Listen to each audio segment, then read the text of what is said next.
ألف لام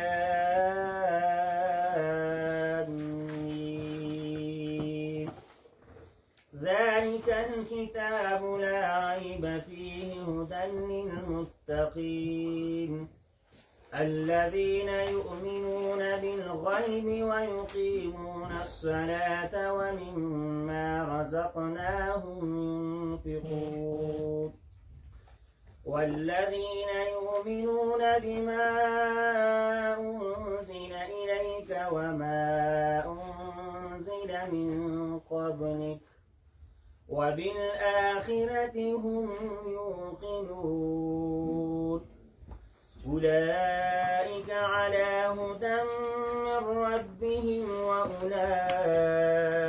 هم المفلحون آمنت بالله صدق الله العظيم. أعوذ بالله من الشيطان الرجيم. بسم الله الرحمن الرحيم.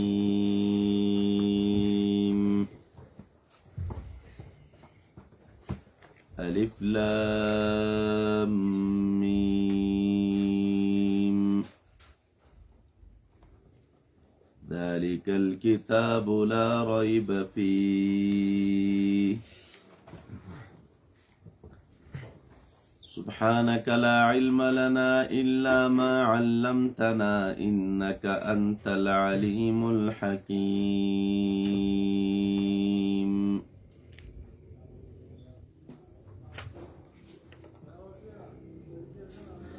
سورة البقرة په اعتبار د ترتیب سره دویم نمبر سورت دی.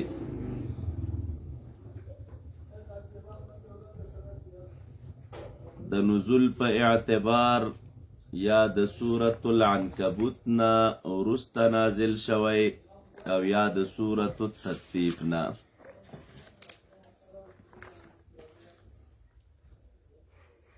دا اول مدنی سورت دی. همدا وجه دا چې اکثر خطابات پکې یهودو ته دي.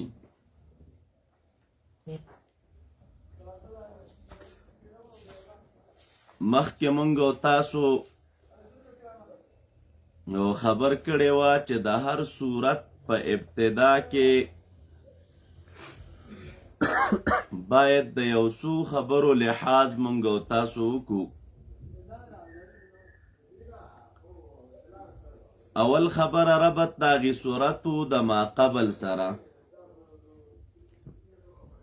چې د قرآن کریم دا سورت د مخکې سره څه تړون او تعلق لري. دویمه اهمه نکته د سورت دعوه وه چې د دې سورت دعوه څه شی ده.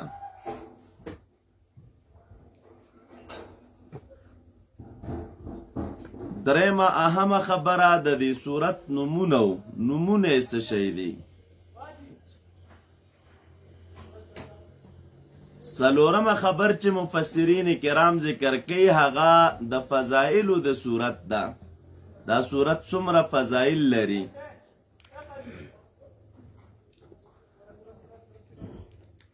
نو اولا دا ځان سره یاد کوي ربط د دغې سورت د مخکې سره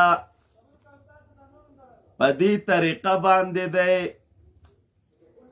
چې سورة البقره سوره فاتحې ته حیثیت د تفصیل لري اجمال ته. یعنی سورة الفاتحه یو خو ټول قرآن کریم لره اجمال و. د هغې درې څلور طرق مو وویلې. دویم دا چې سورة الفاتحه بقرې ته هم د اجمال حیثیت لري او قانون دا دی چې تفصیل د اجمال پسې وي. طریقه د اجمال څه شی ده؟ دا سورت سره کم حیثیت د تفصیل لري مخکنی سورت ته. نو علماء لیکلی دي چې په سورة الفاتحه کې د الله تعالی د خالقیت صفات ذکر شول، همدغه شان د ربوبیت صفات پکې ذکر شول. د ربوبیت ذکرو پر رب العالمین کې، و الته د الله تعالی د تربیت ذکر اجمالا و، بس صرف دومره راغله چې الله تعالی د عالم تربیت او روزنه کړې ده. اوس په دې ذکر د الله تعالی د تربیت تفصیل راته ذکر کړي په آیت نمبر 21 کې، آیت نمبر 28 کې، آیت نمبر 22 کې، آیت نمبر 29 کې او 140 کې. په دې څو آیتونو کې د الله تعالی د ربوبیت تفصیل دی. دا برش دویم، په سورة الفاتحه کې د رحمان او رحیم ذکر وو. خلاصه داوه چې رب کریم عام مهربان دی او رب کریم خاص مهربان دی. دیزی کې د الله تعالی د رحم آثار راته ذکر کوي. هلته خو دومره وو چې الله تعالی رحم کون کې ذات دی. اوس دلته دا تفصیل راته کوي چې د الله تعالی د رحم آثار څه شی دي. نو آثار د رحم براته ذکر کی په دو طریقو باندې. یو به راته ذکر کی په ضمن د نعمو خاصو کې، او بل براته ذکر کی په ضمن د نعمو عامو کې، چې دا نعم خاصه او عامه دوان الله تعالی په بنی اسرائیل باندې کړی و. تو ګوره بنی اسرائیل تو یو بنی اسرائیل کتاب میں درک، د فرعون نه می نجات درک، بیا مو ظلم او شرکو که توبه می درته معاف کړه، اسمان نه می درته من او سلوارا نازل کړه، بیا اوبو ته مو ضرورتو په امسا موسی علیه السلام تیږه ووهله 12 چینې ترنه را روانې شوې.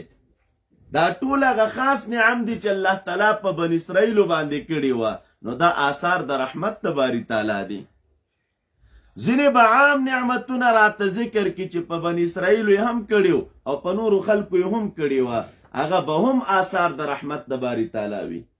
مثال به څنګه یا ایها الناس اعبدوا ربکم، ورپسې وی الذي خلقکم والذین من قبلکم لعلکم تتقون الذي جعل لكم الأرض فراشا والسماء بناء وأنزل من السماء ماء. واستوګور الذي خلقكم، دا نعمت د خلق الله تعالی په ټولو انسانانو کړی، هم په بني اسرائیلو هم په نورو. بیا چې وروسته ورپسې وایي الذي جعل لكم الأرض فراشا، تو ګوره ځمکه فرش ګرځولې. نو دا د الله خاص عام نعمت دی، ټولو انسانانو ته ورکړی. د هر چا دپاره دا ځمکه د فرش حیثیت لري. اسمان یې چت ګرځولی، د بره نه اوبه ورته رانازلوي. دا هغه عام نعمتونه د باري تعالی دي چې دې کې ذکر کیږي. دا هم آثار د رحمت د چا دي؟ د باري تعالی، د خدای تعالی د رحمت آثار دي. نو په سورة الفاتحه کې د الله تعالی د رحمت ذکر و اجمالا آثار د رحمت راته په بقره کې ذکر کیږي تفصیلا. دریم و سورة الفاتحه کې د الله تعالی د مالکیت ذکرو. مالک یوم الدین، الله تعالی مالک د ورځې د جزا دی. نو الته د مالکیت ذکر وشه. و په دې صورت کې د مالکیت تفصیل را روان دی. په کوم ذکر؟ په آیت کرسی کې الله تعالی فرمای الله لا اله الا هو الحي القيوم لا تاخذه سنه ولا نوم. بیا ورپسې وای له ما فی السماوات و ما فی الارض. دې ځمکه اسمانونو کې چې هر شی دی نو دا ټول الله تعالی لره دی، هم خلقن هم ملکن هم عبیدن. نو چې دا ټول باری تعالی لره دی. فاتحه کې مو صرف دومره ویل چې الله تعالی مالک دی. او دلته راځي بس له ما فی السماوات و ما فی الارض. د مالکیت تفصیل په بقره کې ذکر کیږي. همدارنګې رستو بل ذکر راځي، الله تعالی فرمای لله ما فی السماوات و ما فی الارض. خاص الله تعالی لره ټول هغه څه دي چې په اسمانونو کې دي او په ځمکو کې دي. اسمانونو کې چې هر څه دي هغه الله تعالی لره دي، ځمکو کې چې هر څه دي هغه الله تعالی لره دي.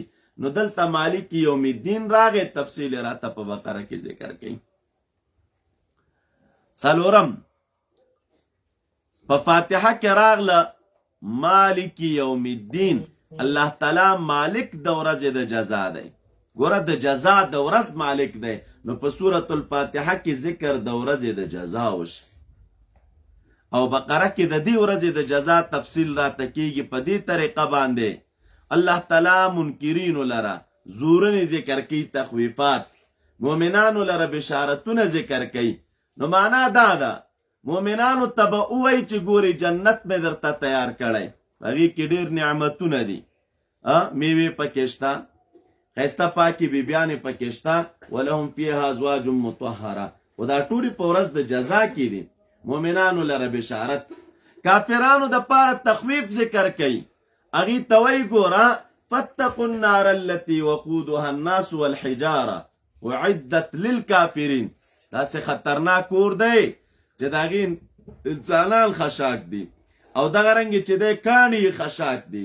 نو منکرینو ته تخویف او زورنه ده، دا کارونه به چیرته وي؟ دا به هم په ورځ د جزا کې وي. نو تفصیل د ورځې د جزا راته په دې صورت کې ذکر کیږي. دریم پنځم په دې صورت کې اثبات د توحید فی العبادت. فاتحه کې ایاک نعبد، بنده گویا کې د الله تعالی سره ژمن او لفظ کو خدایا عبادت به تنها ستا کو بس، او ستا بندگی به کو. دلته په بقره کې د هغې اثبات راته کوي د دغې دعوې په دلایلو سره، او دلایل هم مختلف دي، عقلي و نقلي. و یو دلیل چې راته ذکر کوي هغه وصیت د یعقوب علیه السلام دی. رب کریم به وفرمی ووصى بها یعقوب بنیه یا بنی ما تعبدون من بعدی قالوا نعبد الهک و اله آبائک. یعقوب علیه السلام بچو ته ویل بچو زما نه بعد تاسو به د چا بندگی کوئ؟ هغې ورته ویل چې موږ به ستا د معبود بندگی کوو او ستا د پلارانو د معبود بندگی به کوو. نو ګوره هلته وصیت ذکر دی په دغې بهترینه دعوه باندې چې دعوه د توحید ده. شپږم فاتحه کې ایاک نستعینو ذکر شه. بنده سوال کوي ای خدای خاص د تا نه مدد غواړو بس. نو دلته په بقره کې دا معلومیږي ده ګوره چې انسان محتاج دی ځکه مدد غواړي. بقره کې راته دا ذکر کوي چې ګوره انسان احتیاج دی په خلق کې، په هر څه کې محتاج دی، خو په خلق او پیدایش کې انسان رب کریم ته محتاج دی. نو وبوي الذي خلقکم، رب هغه ذات دی چې تاسو یې پیدا کړي یې، خلق د نشت نشته کړي یاستئ. نو دې کې تاسو رب ته محتاج یې. تاسو نه چې مخکې کم خلق و هغه هم الله تعالی د نشت نشته کړي، هغې هم په خلق کې رب کریم ته محتاج دی. داسې ورپسې راځئ بیا فاتحه کې ذکر شول اهدنا الصراط المستقیم. گویا کې بنده دعا کوي ای رب صراط مستقیم راوخایا، په صراط مستقیم میں ثبات نصیب کا. نو بنده دی صورت کې الله تعالی د دغې دعا اجابت ذکر کوي. ګوره بنده سوال وکړه اهدنا الصراط المستقیم، دې صورت کې د دې دعا اجابت دی. په څه طریقه باندې؟ صراط مستقیم څه شی دی؟ خو بس ذلک الکتابو، مخکې مو وویل د صراط مستقیم مصداقو یو مصداق قرآن کریم و. نو بنده اهدنا الصراط المستقیم وای، په دې ځای کې د دې دعا اجابت دی چې بس دا قرآن صراط مستقیم دی، په دې منګولې ولګوه نیغې لارې ته به ورسېږې. دریم دا اووم فاتحه کې درې قسمه خلق ذکر شول. اول منعم علیهم، دویم ضالین، دریم مغضوب علیهم. دا درې جماعتونه او درې ډلې چې دی په فاتحه کې راته ذکر شوې. وی په دې صورت کې د دغې درې واړو ډلو مصداق راته ذکر کوي. وره په دې طریقه باندې اوله ډله به راته د منعم علیهم ذکر کړي چې د مصداق د منعم علیهم ده هغه څوک دي؟ هغه ډله او جماعت د متقیانو ده. هدل للمتقین، قرآن متقیانو لره هدایت ته دی. اول جماعت شه رب متقیان څوک دي؟ نو 5 صفات به راته ذکر کړي. ایمان بالغیب، اقامت الصلاة، ایتاء الزکات، ایمان بالکتب، ایمان بالآخرت. دا 5 صفات د متقیانو دي سره د جزا دنیوي او اخروي. دنیوي جزا به دا وي اولئک علی هدی من ربهم. دا خلک د الله تعالی د لوري په هدایت ثابت دي، د دنیوي جزا ده. و اولئک هم المفلحون، د اخروي جزا ده. فلاح اخروي جزا، ثبات علی الهدایت د دنیوي جزا. دویم جماعت براته ذکر کی چې جماعت د کفارو دی. دریم جماعت براته ذکر کی چې هغه جماعت د دوالینو د منافقینو دی. نو په کوم عنوان؟ 15 صفات به د منافقینو راته ذکر کی. 15 صفات او اخره کې به 2 تمثیلات راوړي. نو په فاتحه کې 3 جماعتونه ذکر او په بقره کې د دغې 3 واړو جماعتونو تفصیل دی. تاسو ان شاء الله پوه شئ په طریقه د اجمال باندې. ورپسې راځئ.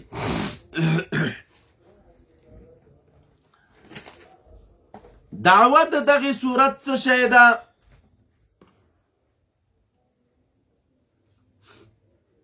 نو دا ځان سره یاد کئ. اجمالی دعوت د دغې صورت اثبات التوحید بالوجوه العشره. اثبات التوحید بالوجوه العشره،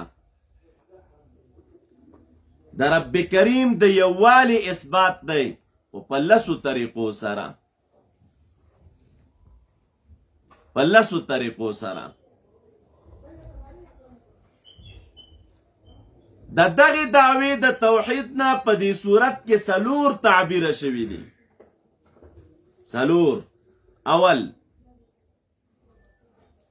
یا ایها الناس اعبدو، اے انسانانو عبادت د الله تعالی وکئ. نو الته به ووایو اعبدو ای وحدو. دویم، 143 کې به راشي و الهکم اله واحد لا اله الا هو الرحمن الرحیم. دا د دې دعوې نه تعبیر دی، د دعوه د توحید ده. دریم، 255 کې به راشي الله لا اله الا هو الحي القیوم. دا د دې دعوې نه تعبیر دی چې دعوه د توحید ده. څلورم، 243 کې به راشي لله ما فی السماوات و ما فی الارض. نو دعوه د صورت ده اثبات التوحید بالوجوه العشره او تعبیرات 4 ترېنه. په دعوه خو دلایل ذکر کیږي. تاسو د ابتدا کې مول مقدمه کې هر دعوه چې قرآن کریم کې ذکر وي نو په هغې دعوې به دلایل وي. دلایل د اثبات د دغې دعوې دپاره عقلي دلایل په دې کې تقسیم دي 3 قسمونو ته. یعنی په دې دعوه چې عقلي دلایل ذکر کیږي نو 3 قسمونو ته تقسیم دي. یو ته ویلی کیږي الاستدلال بالاعیان المحسوسه. استدلال بالاعیان المحسوسه او د تفاسیرو په اصطلاح کې دي ته امور التربیت هم وایي.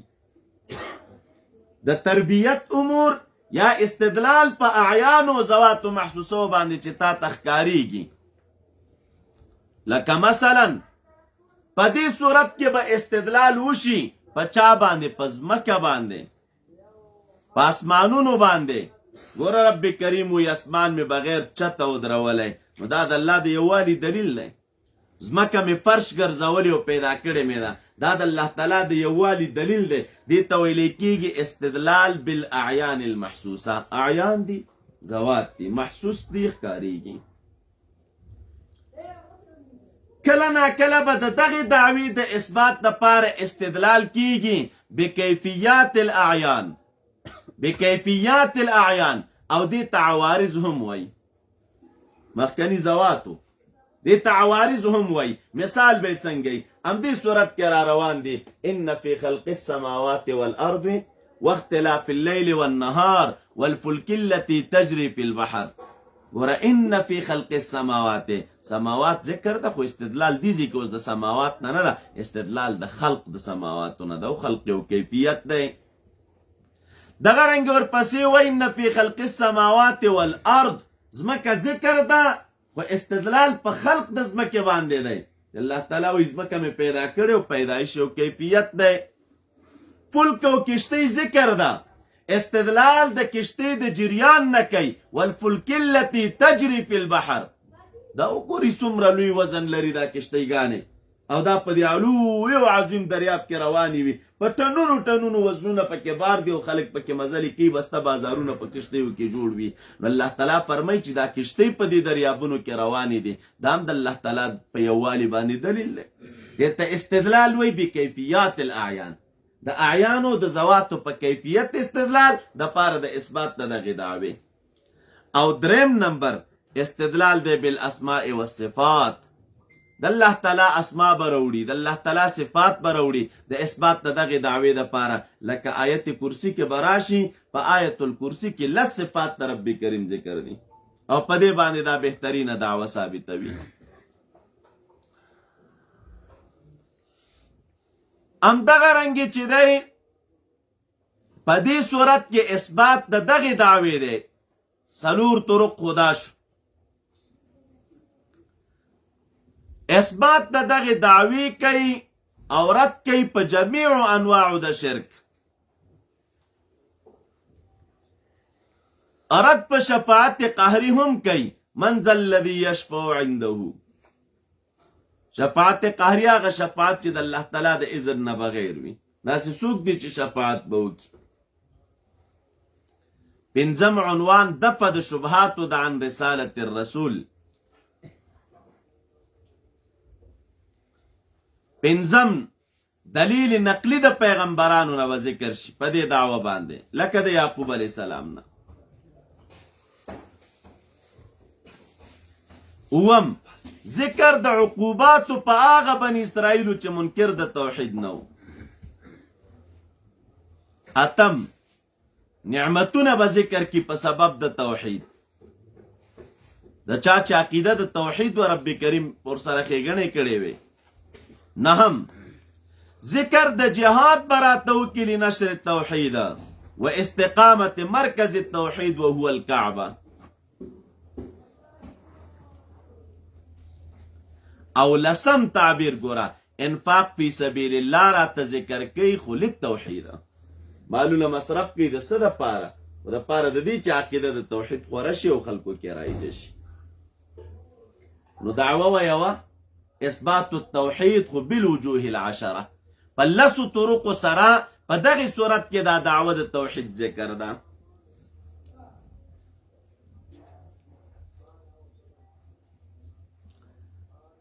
اجمالا خلاصه د دې صورت وایو او یوه تفصیلی خلاصه وایو.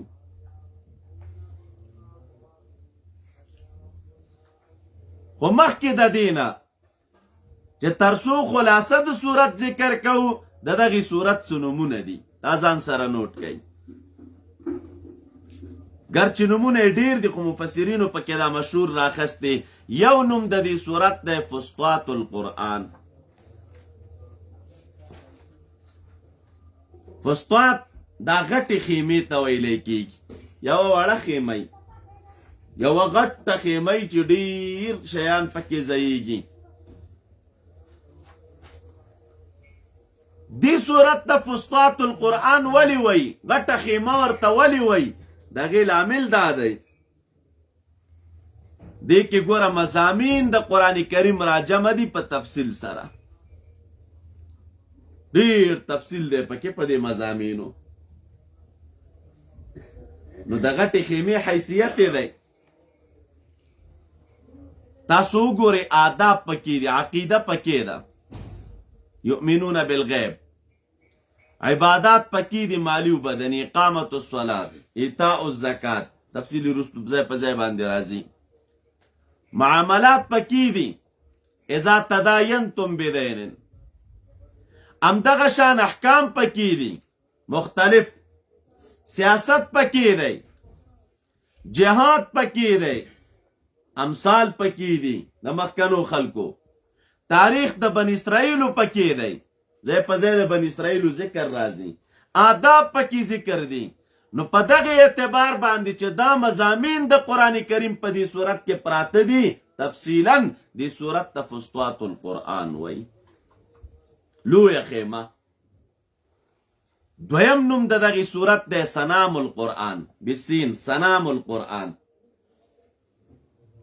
او سنام چاته ویلې کېږي؟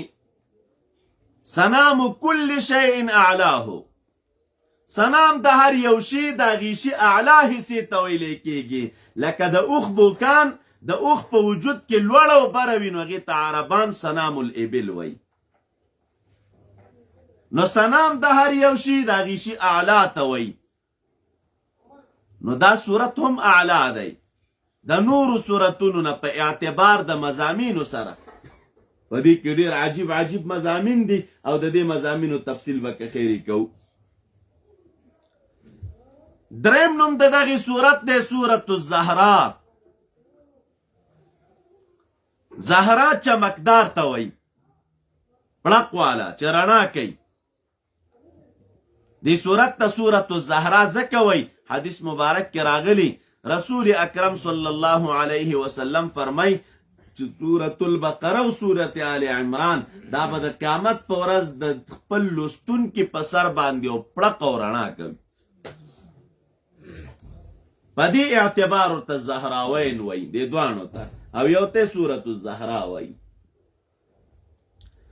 څلورم نوم د دغې صورت دی سورة البقره. سورة البقره او دې صورت ته سورة البقره ولی وایي؟ وایي ځکه دې صورت کې د بقرې واقعه ذکر ده. اوس دې ځای ته ګورئ، واقعه د بقرې دا ټول صورت کې همدغه واقعه نه ده.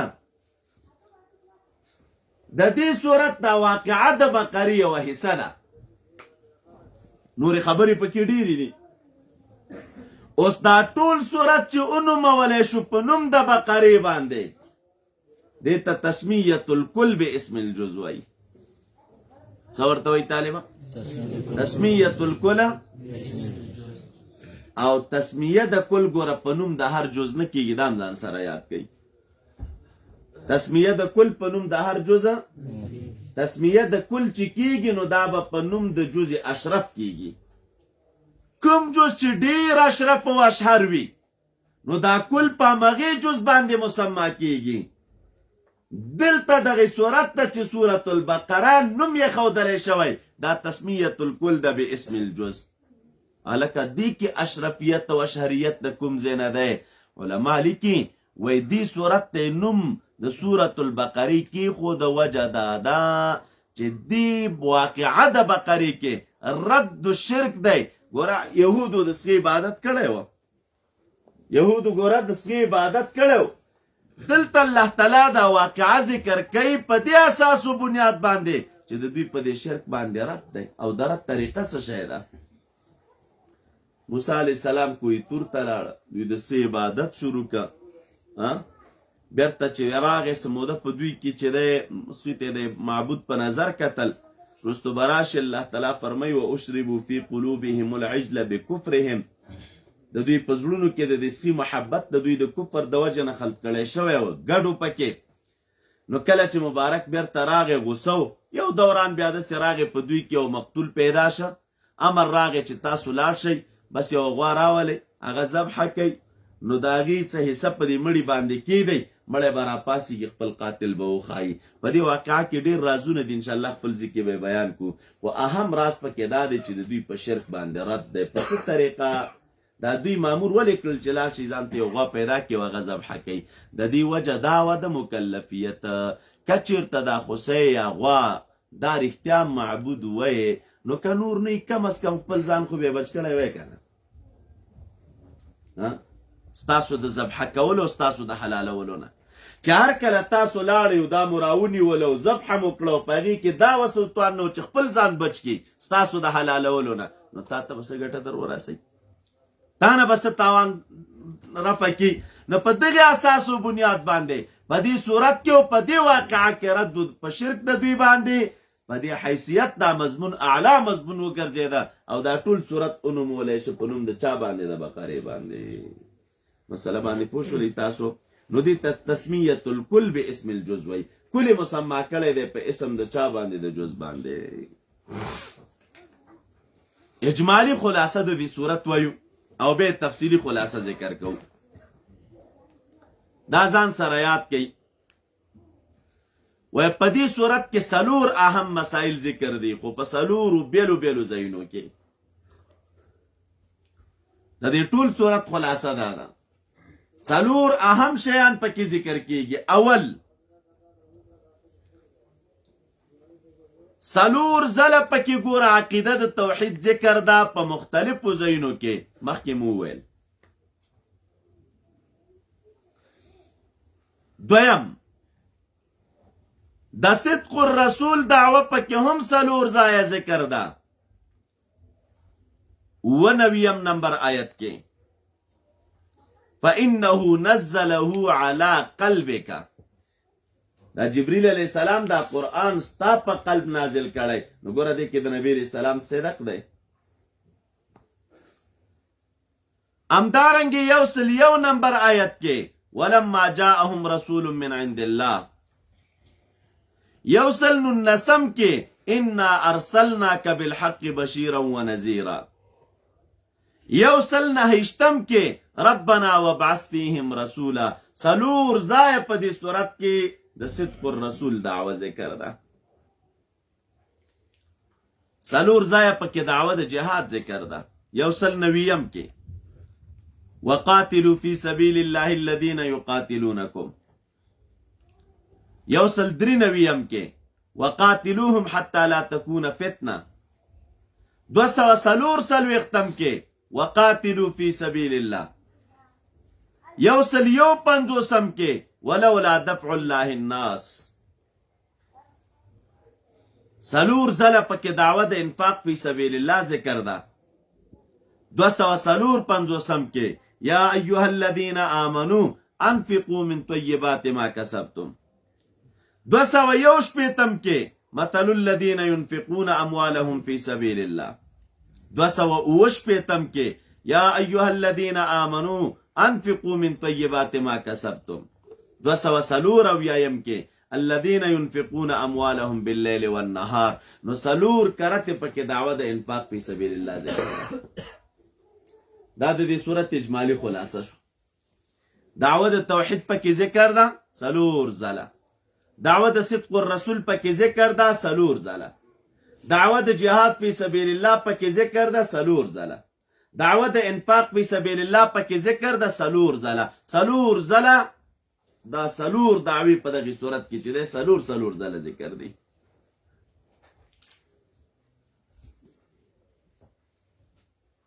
تفصیلی خلاصه د دې صورت څه شی ده؟ نو اول به دا ځان سره یاد کړئ وای په دې صورت کې اجمالی لس امور ذکر کیږي. اولا و طریقه دا ده، اول د صورت ته چې وګورو نو ذکر د عظمت القرآن دی، پکې د قرآن کریم عظمت راته ذکر کوي په دې عنوان یا لکه داسې دعوت شروع کا چې خلق درې ډلې شي. دا د قرآن کریم طرز دی. قرآن کریم چې ته کما حقه بیانوي نو د قرآن کریم د بیان سره به طبعا خلق درې ډلې جوړیږي. داسې دعوت شروع کا چې خلق درې ډلې شي. اوله ډله د مؤمنانو، دا به راته ذکر کی د 5 صفاتو سره د جزاء اخروی دونوي. دویمه ډله د کافرو، دریمه ډله د منافقینو، دا به راته ذکر کی تقریبا تر آیت نمبر د تفصیل په 20 آیتونو کې دی. دویم په دې صورت کې مقصد د دعوت د قرآن دی او اثبات داغي دی په ادلو تر آیت نمبر 9 پورې اعبدوا ربکم. دا د قرآن کریم د دعوت مقصد دی، د رب کریم یووالی طرف ته خلق رابلی. دریم په دې صورت کې به اقامت الخلافت لتنفیذ هذا المقصد، مقصد خو دعوتو. نو دریمه مسله اهمه چې دې صورت کې ذکر کیږي هغه به د خلافت د اقامت ذکر راته وکي د پاره د تنفیذ د دغه مقصد. خلافت قائم کړي د څه د پاره؟ دا کوم مقصد چې دی د قرآن کریم چې دا نافذ شي. نو د خلافت د پاره لکه آدم علیه السلام، آدم علیه السلام خدای تعالی دنیا ته راولېږو، خلیفه راولېږه، د دې د پاره راولېږه چې دا احکام څه شي نافذ شي، مقصد د قرآن کریم خور شي. نو بیا خلیفه هر سړی نشي جوړېدلی چې هر څوک د مسلمانانو خلیفه وي. د خلیفه د پاره شرایط پکار دي. اساسی او بنیادی شرط د خلیفه علم دی. وعلم آدم الاسماء، علم براته ذکر کی. بیا دویمه اساسی خبر دادا هر کلم چې د مؤمنانو خلیفه وټاکلی شي د خلیفه اکرام پکار دی، رعیت به د خلیفه قدر کوي. نو دلته براته ذکر شي واقعه د سجدې د ملائکو آدم علیه السلام ته. آدم علیه السلام ته ملائکو سجده وکړه، د خلیفه تعظیم احترام یو. څلورم بیا به د استخلاف د بنی اسرائیلو ذکر کی سره د بقا د اسبابو د خلافت. ای بنی اسرائیلو دا اسباب قدر کیو، خلافت به مباقی وي. اذکروا نعمتی التي، تقریبا الله تعالی دلته نعمتونه ذکر کړي. لا تشترو، لا تلبسو، لا تکتمو، دا کار مکوي، خلافت په مباقی وي. حق و باطل مګډوډوي، خلافت په مباقی وي. حق مپټوي، خلافت په مباقی وي. د الله تعالی نعم یاد کی بشکر، خلافت په مباقی وي. نو دې کې بیا پنځمه مرتبه کې ذکر د نصرت دی د الله تعالی د طرفنا په صحیح خلافت بالنعم الثمانیه. اته نعمتونه براته ذکر کی. ګوره کلم چې د مؤمنانو صحیح خلافت قائم وي الله تعالی به په دې خلکو انعامات کوي. نو دلته به اته نعمتونه راته ذکر کی تقریبا تر 1 پورې.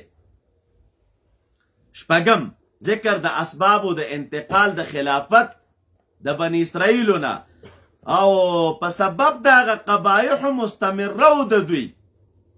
ګوره ډیر قباحتونه پکې را پیدا شول او دا قباحتونه داسې نه چې یو ټیم نیمو، مستمرو، همیشه او دائم دا قباحتونه پکې پراته. د دې قباحتونو د وجې نه الله تعالی خلافت مې تنه نقل کړ. نو دا براته ذکر کی تر آیت نمبر 106 پورې. داسې بیکاره خلکو په پیغمبر اعتراضات کول، په قبله باندې اعتراضات کول، او بل اساسی بنیادی خبره د پاره د انتقال د خلافت چې د دوی نه خلافت نقل شه هغه دعا د ابراهیم علیه السلام. ابراهیم علیه السلام یو دعا وکړه، ربنا وابعث فیهم رسولا، الهه دې خلکو ته اوس یو معظم رسول ولېږه. نو دعا خدای تعالی قبول کړله او د دوی نه چې دی د ابراهیم علیه السلام د دعا په وجه د خلافت را نقل شي. اوم په دې صورت کې ذکر د نظام تفصیلی د خلافت. نو چې کلم خلافت قائم شي د مسلمانانو نو خلافت یو نظام غواړي. نو هغه تفصیلی نظام راته ذکر کوي په دې طریقه باندې. اوله مرتبه کې ګوره د خلکو عقیدې صفا کوي. د خلکو د خلیفه مسؤلیت دی چې د خلکو د عقیدې روزنه به کوي. نو د خلکو عقیدې صفا کوي په څه طریقه باندې؟ بس په آیت البر عملو کوي کنه. ليس البر ان تولوا وجوهكم قبل المشرق والمغرب ولكن البر من آمن بالله واليوم الاخر. دسې پسې ځه آیت البر باندې عملو که په دې کې اصلاح د عقیدې پرته ده. بیا په دویمه مرتبه کې چې کله مو عقیدې د خلکو درست کړلې، نظام د امن و امان او د نفوسو جاری کوي او نظام د امن و امان د مالونو جاری کوي. باید نفسونه په امن کې وي، نفسونه سبالانجی نه وي. نو د نفسونو د امن طریقه به راته ذکر کې چې هغه څه شی د قصاص. که بل فرض یو کس را پاسې او بل کس یې مړ که نو تاسو هغه کس مړ کوئ. په دې سره به نور نفوس محفوظ شي. آینده دپاره به څوک قتلونه نه کوي. کله ناکله قتلونه جوړیږي د چا نه، د مال نه. پلار مړ شي، نیکه مړ وي، مسیانو د زامنو ترمنځ د مال د وجې نه د هغوی په منځ کې سره نزاع را پیدا شي او وایي چې هلکه بس دغه دی، ما ته ډېر دی او تا ته لږ دی، هم دا قیسې میسې سره کوي، نو مسله د وصیت به راته ذکر کړي. بله مسله چې دی هغه راته ذکر کېږي د حج انتظام. ګوره تاسو چې کله خلافت قایم که نو د الله تعالی کور موجود دی، خلک راځي حج کوي، تاسو د حج انتظام برابر کوي او هغه امور جاری کوي د هغې سره سره. بیا ځینې امور راته د تدبیر منزل ذکر کوي، مسله د طلاق به راته ذکر کړي، مسله د نکاح به راته ذکر کړي، دا هم راته ذکر کړي چې ګوره د مسلمانانو خلافت قایم شي نو په خلافت کې بیت المال پکار دی. باید چې بیت المال وي د څه دپاره؟ د خلکو نه به دا مالونه راجمع کیږي او په دې بیت المال کې به غورځولی شي او په خلکو باندې به خرج کیږي. د انفاق مسله به راته ذکر کړي، کمثل حبة انبتت 7 سنابله. ورسره به دا مسله هم راته ذکر کړي چې ګوره سود بند کړي، تجارتي نظام به جوړ کړي، دا به راته ذکر کړي اذا تداینتم بدینن کې. او آخره کې اختتام د صورت چې کیږي نو دا بالدعا. دا د دې صورت د ابتدا نه تر آخره پورې څه شی و؟ خلاصه. لس امور ذکر شول پکې اهم. دا خلاصه د صورت ده. طالبانو اسماء الحسنى په دغه صورت کې د الله تعالی نمونه تقریبا علما لیکي بلا تکرار شپږ دي. شپږ پکې اسماء الحسنى ذکر کیږي. فضائل د دې صورت ډیر دي، تفاسیر در تراخستی و په دې یو اکتفا کو. رسول اکرم صلی الله علیه وسلم فرمای کم کور کې چې بقره صورت لوستلی کیږي یا څوک چې بقره صورت لولي نو لا یستطیعها البطلا. دا کوټګر او جادوګر وغیره دا مخلوق هغې چې دی په ده باندې بیا وس نه رسېږي. دې کې ډېر رازونه دي په دې صورت کې. دا د دې صورت خلاصه و او دغه دعوه وه د ربط او تړونو د ما قبل سره. بسم الله الرحمن الرحیم.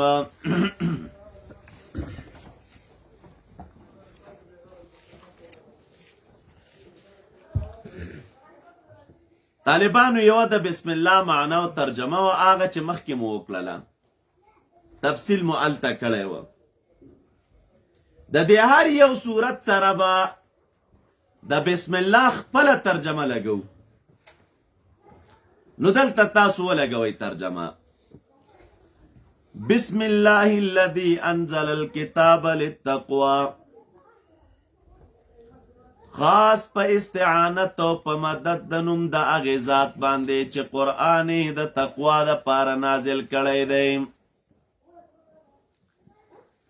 الرحمن، رحمان ذات دی په دې طریقه الذي عم بنعمه بني اسرائیل. عام مهربان دی وګوره بني اسرائیلو باندې سره کم قسمه نعمتونه کړي وه. الرحیم، رحیم ذات دی خاص مهربان دی الذي خص نبینا ببعثته الى جميع الخلائق من ولد ابراهیم. خاص مهربان دی په دې طریقه چې د ابراهیم علیه السلام په اولاد کې داسې یو څوک راولیږه چې ټول مخلوق ته مبعوث کو پیغمبر که.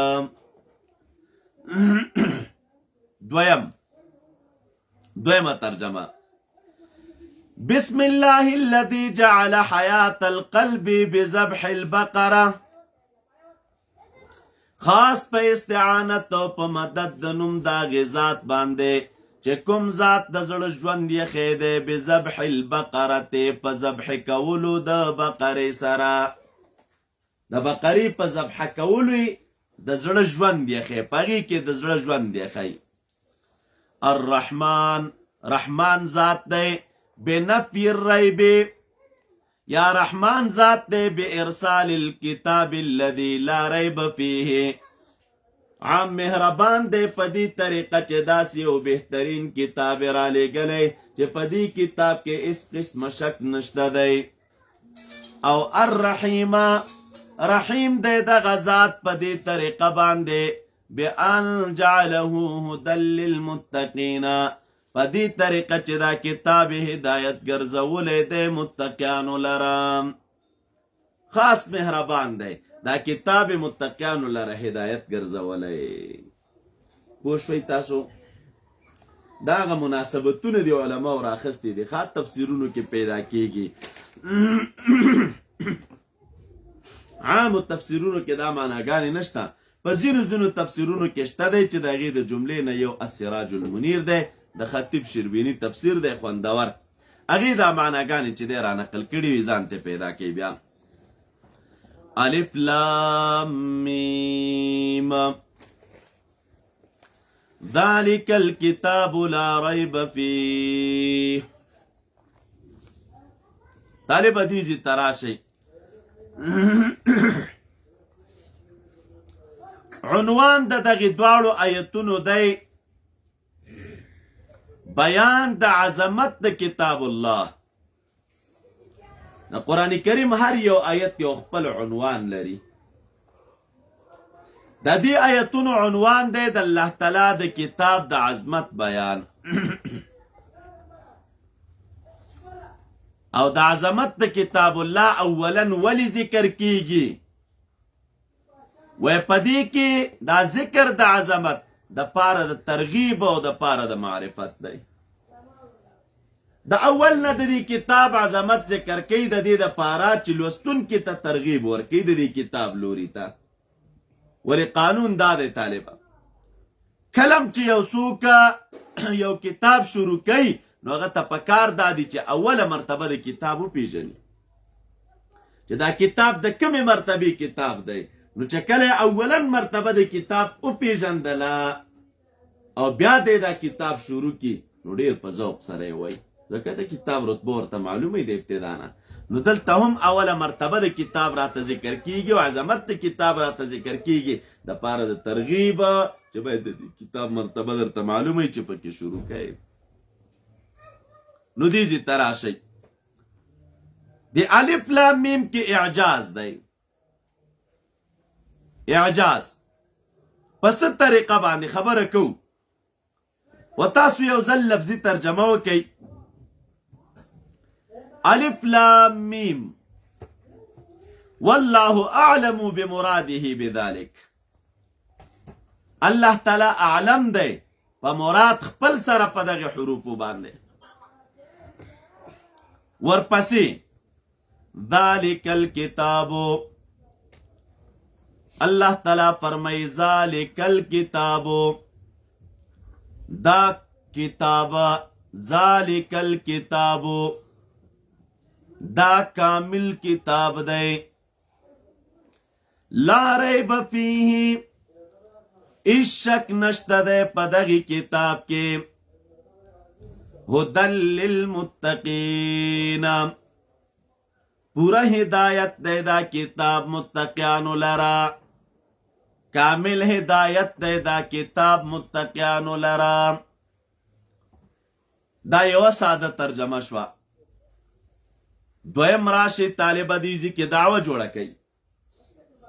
دعوه رب کریم فرمائی ذالک الکتاب، حق ورته خبر راو باسی ذالک الکتاب حقنا.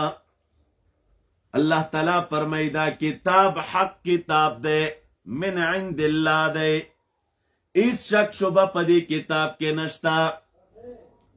نو چهر کله ذالک الکتاب حق پورا جمله شوا نو دا خوز دعوه ده.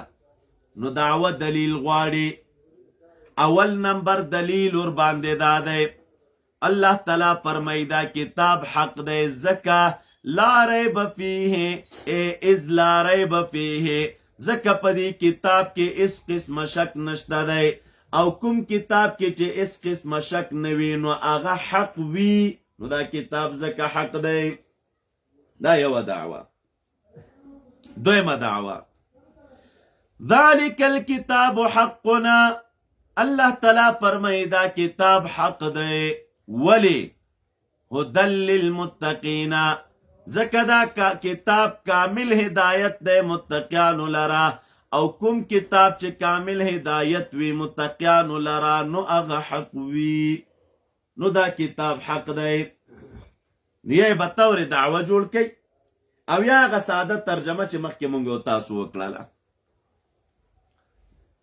د الف لام میم تراشی دې ته طالبانو حروف مقطعات وای. مقطعات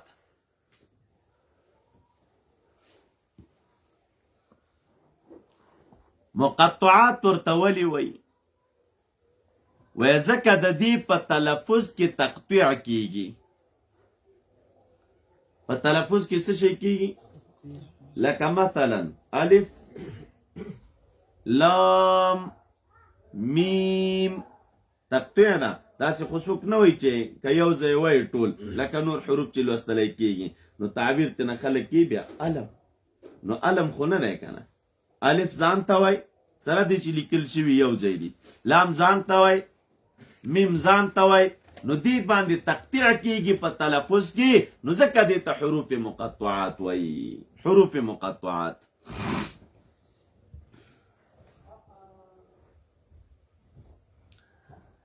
د متقدمین علماء په اصطلاح کې دا نوم ورته وای مقطعات، او دا متأخرین په اصطلاح کې هغې وی دا اسما دي. ګوره دلته یو فرق شته ښه، د متقدمین او د متأخرین علماء ترمن یو فرق شته.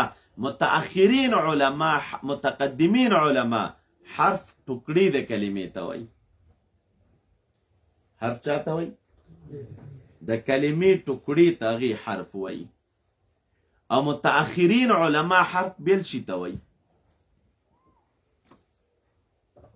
متأخرین علما وای حرف دی،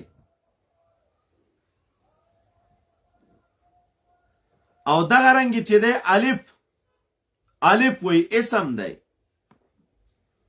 دا رنګ له دې ته دوی حرف وای، او لام دا وای اسم دی. د دې رستنیو متأخرین علماء د اصطلاح مطابقه تاسو بیا کتابونو کې ویلي دي کلمه درې قسمه ده ښه، اسم فعل حرف تفصیلي هلته تیر دی تاسو ته. دا حروف مقطعات طالبانو دا د 9 سورتونو په اول کې راغلي دي. 9 سورتونو، یو د هغې 9 سورتونو نه دا سورت دی سورة البقره. او مجموعه چې ټول راغونډ کې نو حروف مقطعات تقریبا 88 حروف جوړیږي. 88 مجموعه د دې 9 سورتونو په اوایلو کې چې دي. نو مفسرین لیکي گویا کې یو خفي اشاره ده هغه چاته شعبو د ایمان ته، د ایمان شعبو ته. یوازې الف لام میم چې دی دا د 6 سورتونو په اول کې راغلی دی. نو حروف خو ټول دي طالبه 88، ولیکن تکرار چې تینا لري کې تکرار دا خو مکرر دی هر ځای کې، نو تکرار چې تینا لري کې نو علما لیکي تقریبا 14 پاتې کېږي. بلا تکرار دا حروف 14 پاتې کېږي. او دا 14 حروف دا راجم دي په دې قول کې چې نص حکیم قاطع له سرنا. نص حکیم قاطع له سرنا.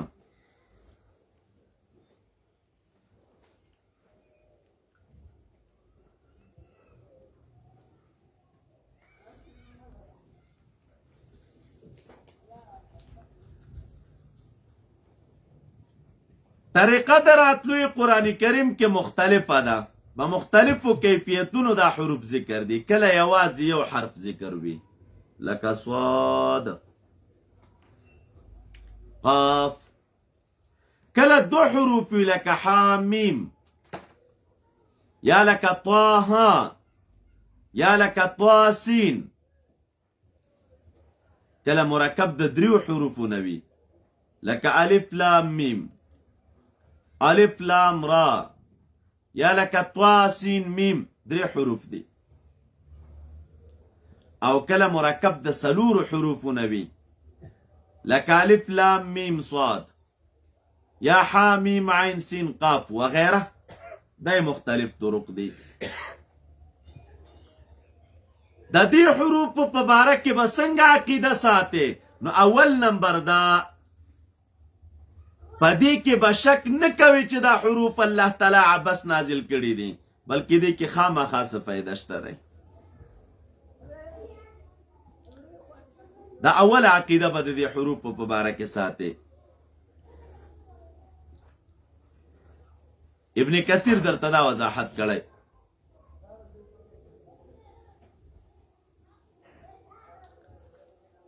نو دې کې به راز وی راز درته وروستو وایم چې الله تعالی د څه راز دپاره نازل کړي.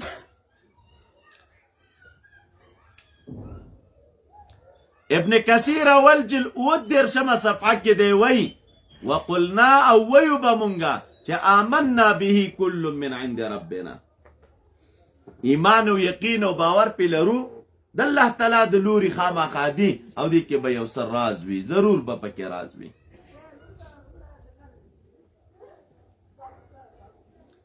سیوطي صاحب لیکلي دویم عقیده به دا ساتي چې د دې صورتونو سره وای د دې حروف په مناسبت وو ځکه ور سره راوړي دي. د دې هر صورت په سر کې چې دا حروف راغلي نو دې سره به مناسبت لري. ځینې مناسبتونه بیا ظاهر وي لکه سوره قاف کې لفظ د قاف ډیر دی، سوره صاد کې خصومات ډیر دي. دریم عقیده به دا ساتي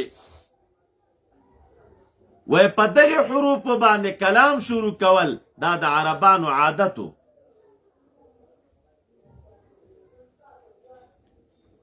چې دی به کله فصیح او بلیغ کلام شروع کو نو د فصیح او بلیغ کلام نه خبدا و چې داسې حروف به پکې راوړل.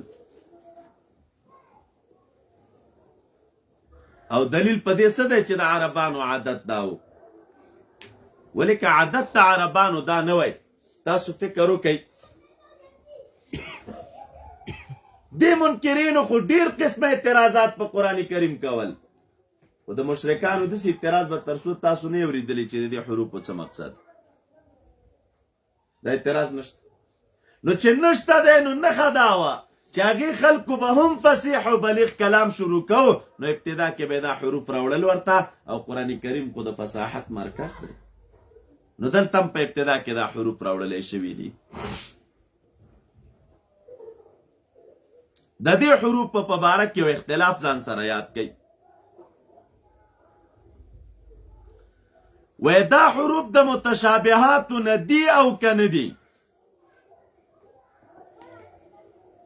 هلکان څنګه شور کوي هلکان؟ د ولې کلاس کې نه کېږي؟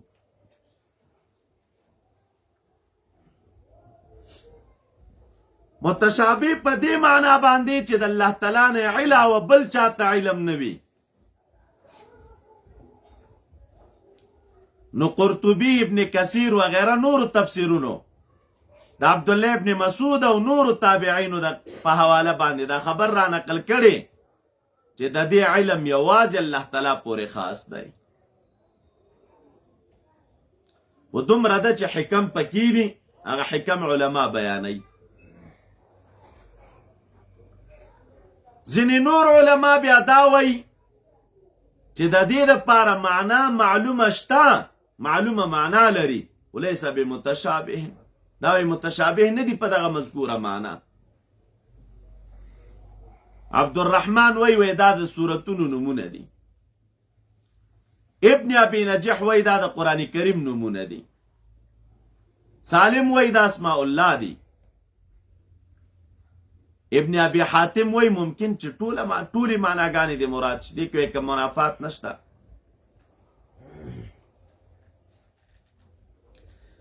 ځینې علما دا وی چې په هر یو حرف کې اشاره ده الی اسم الله په طریقې د ذکر د جزء مراد ترې نکول، لکه لام کې اشاره ده الله ته، الف کې، لام کې اشاره د لطیف بعباده تا، او په میم کې اشاره د مالک مجید تا.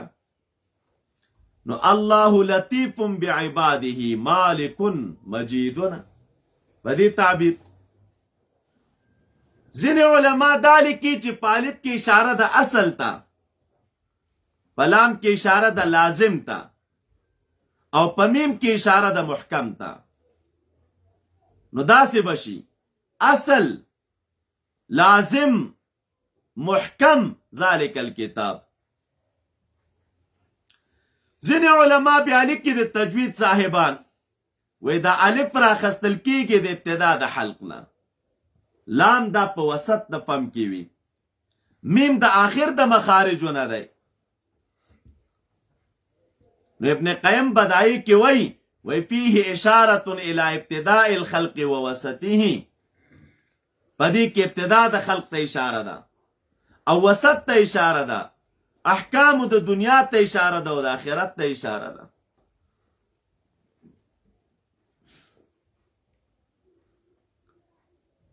او اساسی راز پدی کې څه شی دی؟ اساسی راز دا دی، تاسو ته ما ویل چې په دغه حروفو کې اشاره د اعجاز د قرآن کریم، په دې کې د قرآن کریم اعجاز پروت دی. بیضاوی وی اعجاز په څه طریقه دی؟ په دې طریقه وی هذا الكتاب مؤلف، اے خلکو دغه قرآن چې ستاسو مخې ته پروت دی، دا قرآن جوړ کړی شوی دی د هغه څه نه چې د کوم څه نه ستاسو وینا جوړیږي. قرآن کریم کې خو داسې حروف نشته دی چې هغه د خلکو په منځ کې استعمال نه دي، خو قرآن کریم د داسې حروفونه جوړ دی چې کوم حروفونه زمونږ او ستاسو وینا هم جوړه ده. دا تلفظ کوو مونږ او تاسو چې هر کله قرآن کریم د دغه حروفونه جوړ دی چې د کوم حروفونه زمونږ او ستاسو خبرې جوړیږي، نو گویا کې رب کریم د انسانانو ته وی نو بیا د قرآن کریم د مقابلې نه څنګه عاجز یې تاسو؟ وکي مقابله د قرآن په مثل یو صورت خو جوړ کړي کنه، دا حروف خو تاسو هم استعمالوي په خپلو کلامونو کې. نو هیڅ چا کې هم دا وس او توان نه و چې د قرآن کریم په مثل کلام یې جوړ کړی وی. نو ځکه مفسرین لیکي چې په الف لام میم کې اعجاز دی. اعجاز معنا دا قرآن خپل خصم عاجزه کوي د مقابلې خپلې نه، دا د اعجاز معنا ده. ذالک الکتاب لا ریب فیه، په دې ځکه الله تعالی د دغه کلام درې صفتونه بیان کړي دي، او دا ځان سره یاد کړئ طالبانو. د قرآن کریم ډېر صفتونه دي، علما لیکي رجع د دغه ډېرو صفتونو چې کیږي نو د درې ته کیږي.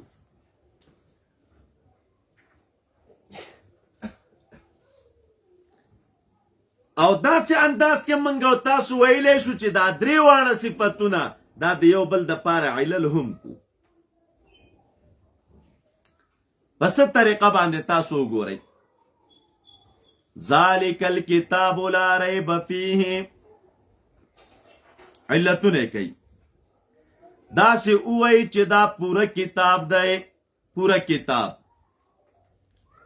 نو چې کم کتاب پوره وي پاغي کې شک نه وي، او چې شک پکې نه وي نو هغه هدایت وینو، نو دا قرآن هم پوره هدایت دی. داسې تعبیر هم کوی شي، اوی دا پوره کتاب دی دا قرآن.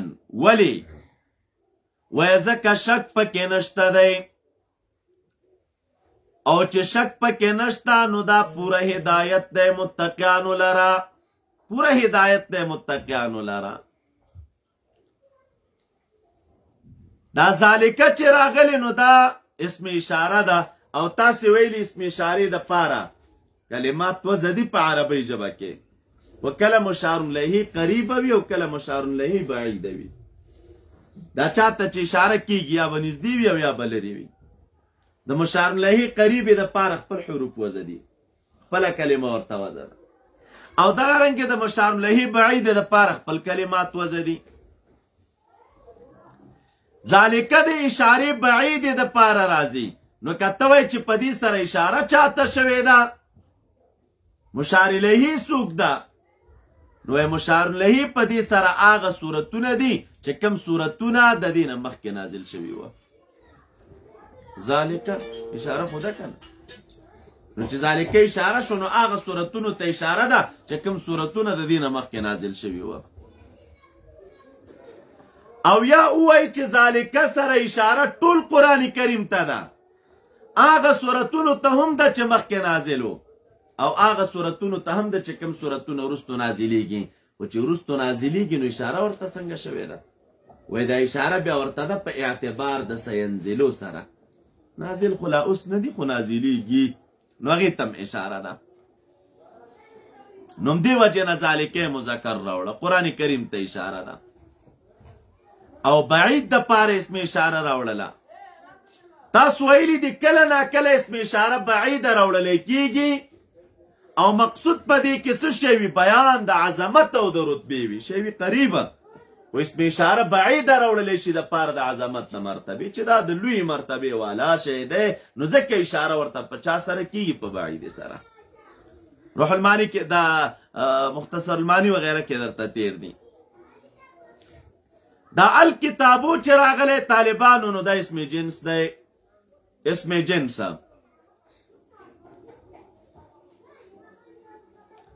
دا الف لام چې کوم راغلی پکې نو دام د جنسیت دپاره دی و الکتاب نه دلته مراد چې دی هغه فرد کامل د کتاب دی او فرد کامل قرآن کریم دی الکتاب دغه کتاب ته مراد دی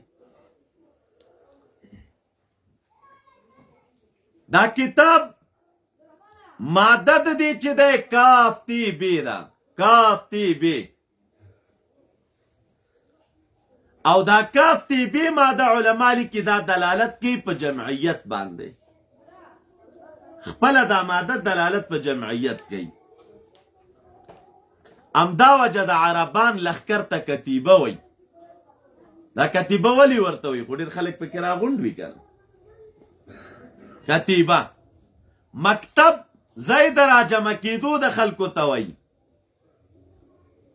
او قرآن کریم تم پم دې معنا کتاب ځکه وایي چې دام جمع شوی اولا لوح محفوظ کې سوره زخرف کې راځي واقعه کې راځي 88 کې فی ام الکتاب لدینا یا واقعه کې راځي فی کتاب مکنون دویمه وجه دا ده چې دا مکتوب او جمع کړی شوی په صحیفو د ملایکو کې سوره عبس کې راځي 14 نمبر آیت فی صحف مکرمه مرفوعه مطهره درېمه وجه دا د علما لیکي چې کله به دا نازلېده نو لیکل کېده به ځکه ورته کتاب وایي څلورمه وجه علما دا ذکر کوي چې دا کتاب جمع او په سینه مبارکه د رسول اکرم صلی الله علیه وسلم کې نو ځکه ورته کتاب وایي سوره قیامه کې راځي 19 نمبر آیت کې ان علینا جمعه نو دا ماده دلالت په جمعوالی کوي د نبی علیہ السلام په سینه مبارکه کې دا کتاب را جمع نو ځکه ورته کتاب وایي او دا ماده د کتاب قرآن کریم کې تقریبا په 12 معناګانو باندې چې دی راځي کتاب په 12 معناګانو او دلته کتاب مصدر دی مبني للمفعول په معنا د مکتوب سره کتاب په معنا د مکتوب سره ورپسې راځي لا ریب فیه دا دویم صفت د کتاب دی ولیکن صفت سلبی دی دا لا چې کوم راغلی د پاره د نفي د جنس دا ریب اسم دی او فیه خبر دی نو د مخکې د پاره علت کا داسې اوایا وی قرآن ولی پوره کتاب دی وجه صدا وی ځکه د هر قسمه شک او شبهې نه پاک دی هر قسمه شک او شبهې نه پاک دی دا د هر قسمه خبره ولیکو طالبه دا ریبه ګوره نکره ده او لا حرف نفی ده او تاسې قانون زده کړی کله چې نکره په سیاق د نفي کې راشي نو فایده د عموم کوي نو دلته به تنها داسې تعبیر تاسو نه کوئ چې لا ریب فیه په دې قرآن کې شک نشته دی دا پوره معنا نه ده داسې تعبیر به کوئ لا ریب فیه اس قسمه شک په دغې قرآن کې نشته اس قسمه شک ځکه ریب نکره ده د هغې قیدې مطابق معنا به کوي دا ریب ماده قرآن کریم کې تقریبا 15 کرته مستعمل ده، 15 کرته. او عین لفظ د ریب قرآن کریم کې 15 کرته ذکر ده. ابن عسیر نهایه کې وی ریب هغه شک ته وی چې هغې کې تهمت وي، هغه شک چې په هغې کې تهمت وي. علامه آلوسی لیکلي ریب کله لوی حادثې ته هم وی، لکه ریب المنون چې راځي، کله ریب الدهر. او دا ځان سره یاد کی طالبه ښه، قرآن کریم کې ځینو ځایونو کې ریب استعمالیږي او ځینو ځایونو کې شک استعمالیږي. د دې دواړو سره فرق دی، ریب او شک. وی شک هغه ځای کې استعمالیږي چې اسې تردد وي الته او یو طرف ته د انسان رجحان نه وي. تصویري شک عبارت دی د مساوات د طرفینو نه. طرفین نسبت ایجابي او سلبي، دو نسبتونه دي او دا دواړه په ذهن کې پراته دي په داسې انداز کې چې یو جانب په بل جانب راجح نه وي، دې ته شک ویلی کېږي. نو د شک د لرې کېدو بیا خپله طریقه ده، هغه طریقه قرآن کریم کې راته ذکر ده. یو چا نه تپوس وکړه که نه، یو سړی شکي دی په یو مسله کې، نو پوښتنه وکړه د چا نه، نو شک به دې رفع شي. همدا وجه د سوره یونس کې راځي 94 کې فإن كنت في شك مما أنزلنا فاسأل الذين يقرؤون الكتاب من قبلك. نو د شک د رفع کېدو طریقه سوال دی. او دام ځان سره یاد کا چې شکی سړي ته به دعوت د مناظرې نه ورکوي. یو سړی شکی دی، دواړه طرفین دغه په ذهن کې برابر او مساوي دي، نو ته هغه ته داسې نشي ویلی چې راځه زه ورته مناظره کوم. مناظرې ته څه ضرورت لري؟ خو شکی دی، دواړه طرفونه د په ذهن کې مساوي برابر دي، نو داسې کار وکړه چې بس پوښتنه یې درنه وکړله، خبره ورته وکړه، دغه شک رفع کېږي. او ریب چې دی په هغه ځای کې استعمالیږي چې کوم ځای کې شک وي خو سره د تردده، تهمت، تردد، نو ریب مضبوطه مرتبه ده. همدا وجه ده چې کوم یو انسان په ریب مبتلا و نو هغه ته به دعوت ته مناظرې ورکوي. لکه همدې صورت کې وروستو راځي وإن كنتم في ريب مما نزلنا على عبدنا فأتوا بسورة. ګوره نو دا فأتوا بسورة دعوت ته مناظرې دی، خو چاته؟ اله ریب والا ته. ان کنتم فی ریب، که تاسو په ریب کې یئ، شک والا ته څوک دعوت ته مناظرې نه ورکوي. دعوت ته مناظرې ریب والا انسان ته ورکولی کېږي. نو اوس که ته وایي چې قرآن کریم کې چې ریب نشته او شک نشته، شک پکې نشته،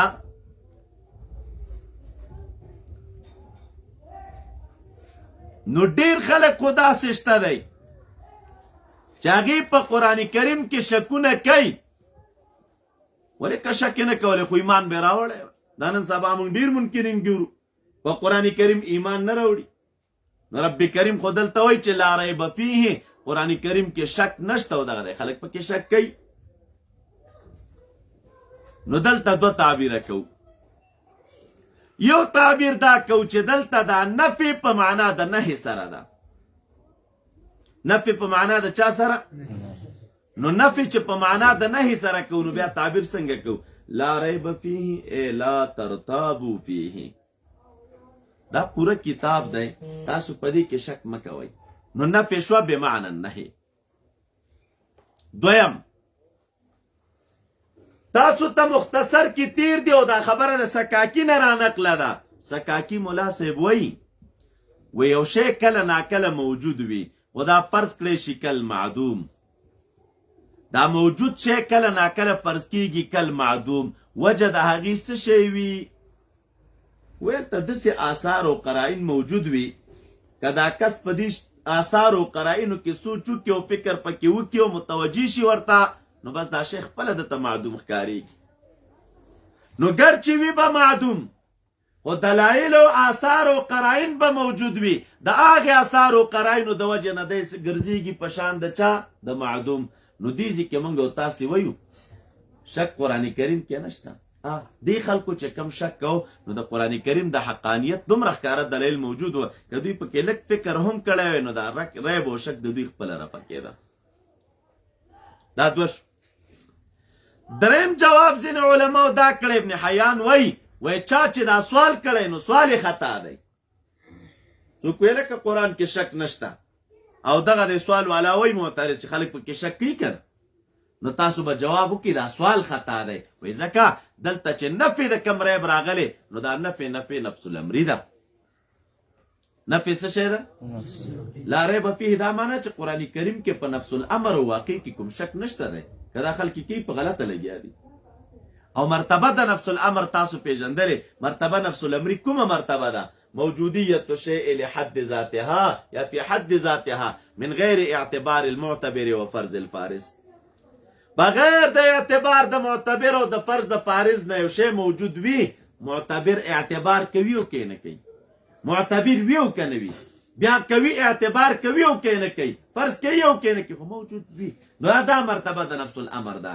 نو په قرآن کریم کې په نفس الامر کې کوم شک نشته.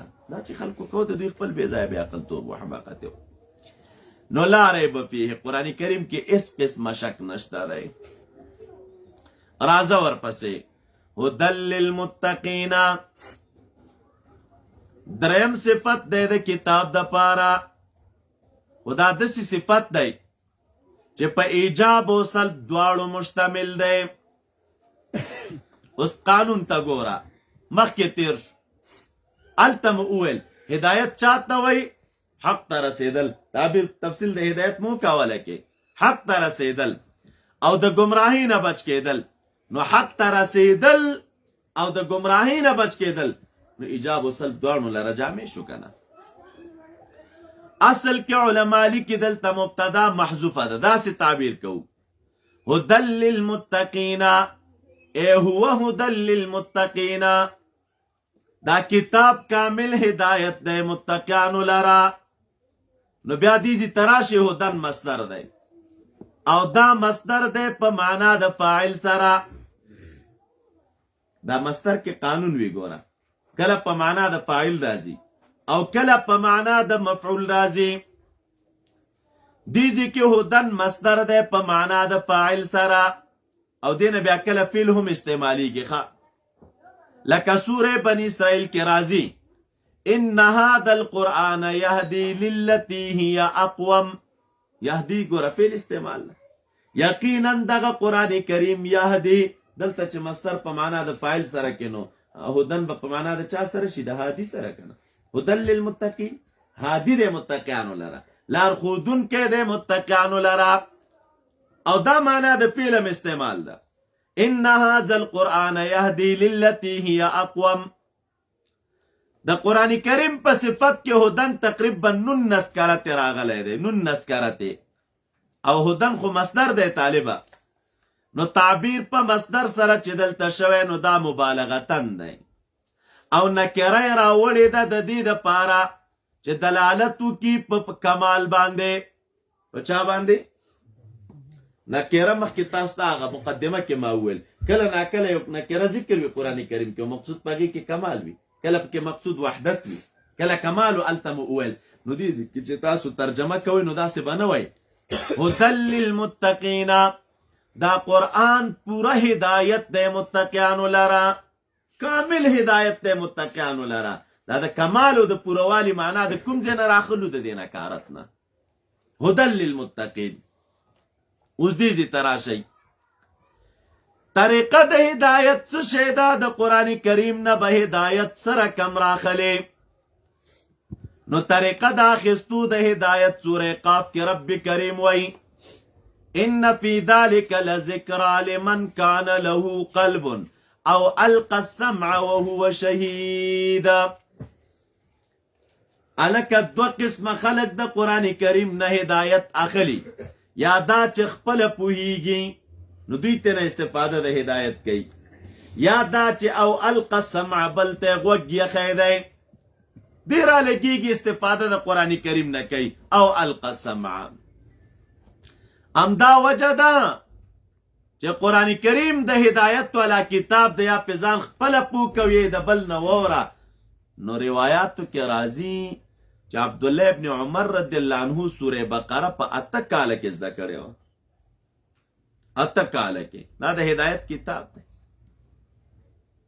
اوس دې تراشي طالبان که څوک کې و شوبو کې منکرین دا شوبه کوي دي کې وستاسو دی کتاب کې خدای تعالی وایي چې هدل للمتقین، دا کتاب هدایت ته متقیانو لره هدایت دی. نو یو شی هدایت کله جوړیږي؟ وای د هدایت کېدو د پاره خو پوهه مستلزمه ده. یو شی چې هدایت ګرځېږي نو دا فرع د دې ده چې ته به پوهېږي ور باندې، نو بیا به ستا د پاره هدایت وي. او قرآن کریم کې خو متشابهات هم موجود دي. نو چې متشابهات موجود دي، په متشابهاتو باندې څوک پوهه نه لري، نو چې پوهه نه لري نو دا کتاب ستا د پاره هدایت څنګه شو؟ اعتراض تم خیال دی؟ وی د هدایت کېدو د پاره څه شی پکار ده؟ پوهه په دغه کتاب پکار ده. دا کتاب به ستا د پاره هدایت اله جوړیږي چې ته په دې کتاب پوهه. او د قرآن کریم کې خو متشابهات، او په متشابهاتو خو څوک پوهېږي نه، نو څنګه الله تعالی وایي چې دا ټول کتاب هدایت دی؟ نو تاسو راشي جواب وکړئ. یو جواب وی قرآن کریم کې داسې متشابهات نشته دی چې د هغې څه معنی او حکمت نه وي معلوم، چې د هغې څه حکمت نه وي معلوم. متشابهات پکې دي، خو حکمتونه خو موږ او تاسو ته معلوم دي کنه. یو نو په دې وجه چې حکمت معلوم دی موږ او تاسو ته، نو هدایت کېدی شي. دویم جواب دا کوو که ومنلی شي، که ومنلی شي نو جواب په دې طریقه باندې کوو چې دې کې یو لویه فایده ده په دې متشابهاتو کې. هغه لویه فایده دا ده الله تعالی چې دا مخلوق پیدا کړی نو دا ټول په یو مرتبه نه دي پیدا کړي.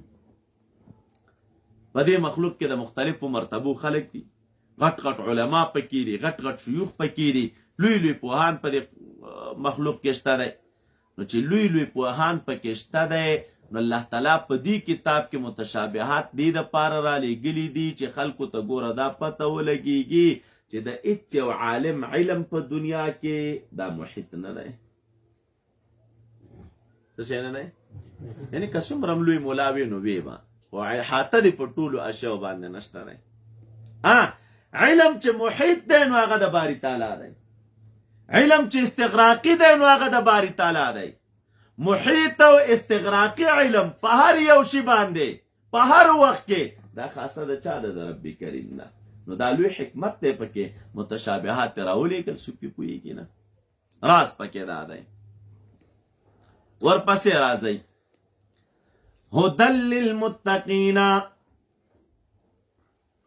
دا قرآن پورا هدایت دی متقیانو لرا، پورا هدایت دی متقیانو لرا.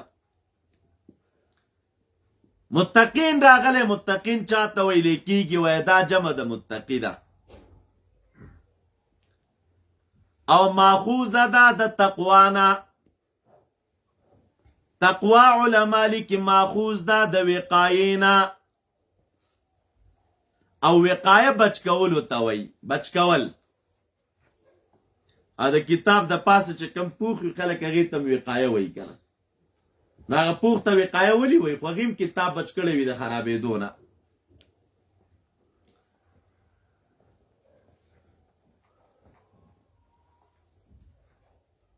مصدر د دې کله تقات هم راځي، حق تقاته چې راځي آل عمران 28 کې.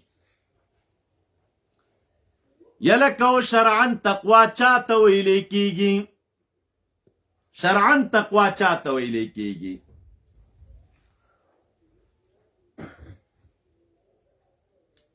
نو دا ځان سره یاد کړئ. بحر محیط والا وی متقی آغا انسان ته وی چې ځان بچ کړي د هغه کارونو نه چې د هغې د عذاب نه الله تعالی ویره رالیږلي وي. د کم کار د عذاب ویره چې الله تعالی رالیږلي وي او یو څوک د هغې کار نه ځان بچ کوي، هغې کس ته متقي وایي او دې کردار ته تقوا وایي. دویم ابن عباس رضی الله عنهما وایي متقی آغا چاته ویلې کیږي چې ځان بچ کوي د شرک نه او عمل کوي په طاعت د الله تعالی باندې. عمل کوي په چا باندې؟ په طاعت الله تعالی باندې، دې ته متقی وای. دریم تعبیر علما دسی کوي تقوا چاته ویل کیږي؟ اجتناء امتثال الاوامر و اجتناب المناهی، د مناهیو نزان ساتل او دغه رنګ امتثال د اوامرو د باری تعالی دې ته تقوا وای. او دا کار چې څوک کوي هغه انسان ته متقی وای. نو د دې معنا په اعتبار ګوره تقوا او استقامت بیا یو شی دی. مخکې استقامت تعریف منګه وکړو. څلورم متقی انسان چاته ویل کیږي یا تقوا چاته وای؟ و تقوا عبارت ده د اخلاص فی العبادت نه او د ځان بچ کولو نه د شرک نه. یو څوک د شرک نه ځان بچ کوي او په عبادت کې اخلاص موجود وي، دې ته تقوا وای او دې کس ته متقی وای. مشکات وغیرہ کې حدیث تا کنه محبوب فرمای یو انسان تر هغه وخت پورې متقی نشي جوړېدلی حتی یدع ما لا بأس به، د مباح کارونو نم ځان وساتي. لنډه دا د علما لیکي علامه لوسی وی تقوا چاته وی؟ بألا یراک مولاک حیث نهاک، رب کریم دی ونوینی پا غزای کی چه کم زی نی منع کڑی، پا آغا کار دی ونوینی چه دا کم کار نی منع کڑی. دیتا تقوا ویلے کی دا عبداللہ ابن عمر رضی اللہ عنہمانا یو قول را نقل دی آغا وی تقوا دیتا وی چه اللہ یرا نفسک خیر من احد فی ذوقک، وی چه تا تا پا خپل ذوق کی دا خپل زان دا یو چان غورخ کارن نشی، بس دا تقوا دا. تا چه ذوقن دی خپل باطن تا متوجی شی او دی خپل ذوق کی دا خپل زان در تا دیر زیاد کمزور او مانده دا هر چان پا هر لحاظ کارشی، نو بس دا تقوا دا. او دی انسان ته متقی انسان ویلې کیږي چې ذوقن ورته خپل ځان تر هر چا کمزور ښکاري. دا تقوا نه، دا نه چې غټې غټې قصې دې شروع کړي وي. په هر لحاظ باندې که غټې قصې وي دا د خدای تعالی نه خوښېږي. ګوره د رب کریم چې ډېره بدي شېږي نو هغه انا ده. دا چې وایي زه، دا څه د رب کریم هېڅ نه خوښېږي. او چا چې ویلي و چې زه، نو بس هغه رب کریم په داسې ناکار عذابونو هلاک کړي چې د هغې عقل هم تصور نه کوو. فرعون ویلي و که نه انا ربکم الاعلی، نو دا انا یې وویلې رب کریم سره کم هلاک په دریاب لاوک چې کله ختمېده نو بیا یې ویلې ورکوزېده نو بیا ویلې چې آمنتو هله زه ایمان لرم په رب د بني اسرائیلو باندې. ملکو جبرائیل علیه السلام خټه راواخیستله او خوله کې ورته ورواچوله، ورته ویل چې الآن استاد چغې وهي الآن. نو دې ځای کې ته ګورې انا یې ویلې وه، الله تعالی د ذلت په حالت کې مردار کړ. نمروز لعین انا ویلې وه که نه، څومره لویه دعوه یې لرودله، څومره په ذلت حال کې رب کریم مردار کړ. یو ګوډ ماشي د لاس الله تعالی غرق، هېڅ علاج یې نه و. سر ته به یې سپېړې نیولې وي خپله هم، او مزدورانو ته به یې ویل چې دا سر مې وهئ، هلته پکې ماشه ګرځېده را ګرځېده، د مغې د لاسه خدای تعالی هلاک. انا د رب کریم نه خوښېږي چې څوک وایي زه یم، بس دا کلمه داسې ده چې د ده د الله تعالی ترمنځ یو قوي حجاب دی. او چې بیا په چا کې انکساري و عاجزي و تواضع و، او ویل چې بس زه خو هېڅ هم نه یم، دا خپل ځان ورته په خپل ذوق کې ډېر ادنا، کمزوری، شرمېدلی، ذلیل ښکاره کېده. لکه امام رباني رحمت الله علیه دغې وضاحتونه کړي دي ځای په ځای باندې. نو بس دا کمال والا انسان دی، دته رب کریم کمال ورکوي. د انسان سره عاجزي پکار ده که نه. انسان وجود دی د خاورو نه جوړ دی، عنصر خاک دی وجود کې دی، نو چې عنصر خاک دی په وجود کې شته دی، نو بس د خاورې سره عاجزي خوند کوي. نو بس پکار ده چې تا کې عاجزي موجوده وي. شاعر ابن حوشب وی عاجزي چاته وی دا تقوا؟ بأن یترکه، چې یو انسان مالا بأس به پرېږدي دې ته چې دی څه ویلی کېږي عاجزي ویلی کېږي. د دې ټولو اقوالو نه موږ او تاسو ته دا را معلومیږي چې د تقوا دپاره مراتب دي. یوه ابتدایي تقوا د هغه د کفر او د شرک نه ده. کفر او شرک نه ځان ساتل او توحید منل دا د تقوا یوه مرتبه ده. دویمه مرتبه د تقوا مامورات یو انسان عملی کی منهیاتو نه ځان وساتي. په کبیره ګناه باندې با کبیره ګناه به کوي نه او په صغیره ګناه به اصرار نه کوي. دې ته متقي وی او دې کار ته تقوا وی. چا ویلی دی تقوا عبارت ده د شبهاتو نه او د انهماک بالمباحات نه ځان ساتله. شبهاتو نه یو سړی ځان ساتي او په مباحاتو کې د ډوبېدو نه د دې نه یو سړی ځان ساتي. نو دا تقوا چې دی دا بیا د اکمل مؤمنانو مقام دی، خصوصا د انبیاء کرامو. د مباحاتو نه د انهماک بالمباحات نه ځان ساتل، د شبهاتو نه ځان ساتل دا د کاملینو منصب دی. بیا ماده د تقوا قرآن کریم کې 229 کرته ذکر ده. 229 کرته امر په تقوا باندې 88 کرته راغلی دی. 88 کرته امدغه تقوا قرآن کریم کې په 9 معناګانو مستعمل ده. 9 معناګانې. اول تقوا کله راځي په معنا د توحید سره. سوره فتح کې راځي 28 نمبر آیت کې الته کلمت التقوا راځي. نو کلمت التقوا نه کلمه د توحید مراد ده. دویم تقوا کله راځي په معنا د توبې سره. سوره اعراف 96 کې راځي آمنو واتقوا. نو واتقوا دلته په معنا د توبې سره. تقوا کله راځي په معنا د طاعت د احکام سره، د رب کریم احکام منل. سوره نحل یا بقره کې چې راځي آمنو وعملوا الصالحات یا لك ولكن البر من اتقى. تقوا کله راځي په معنا د ترک المعصیت سره، ګناهونه پرېښودل. سوره مائده 15 کې راځي یا ایها الذین آمنوا اتقوا الله وابتغوا الیه الوسیله. اتقوا الله گناهونه پرېږدئ. تقوا کله راځي په معنا د اخلاص سره، لکه فانها من تقوى القلوب چې راځي. تقوا راځي کله نا کله په معنا د خوف او خشیت سره، لکه لعلکم تتقون. دلته براش نو دلته تقوا په معنا د خشیت سره، یا لکه واتقوا یوما ویریږئ. نو تقوا دلته په معنا د ویر سره. اوم تقوا راځي کله په معنا د پرهیزګارۍ سره، کله صرف معنا لغوي مراد وي. یا لکه الته تقاتن چې راځي معنا لغوي ته تنها مراد وي. اوس دې تراشي څوک به وایي چې د مؤمنانو د پاره خو ډیر زیات صفات دي. راز او نکته دلته څه شی وه چې الله تعالی د هغې صفاتو د جملې نه تقوا راواخسته.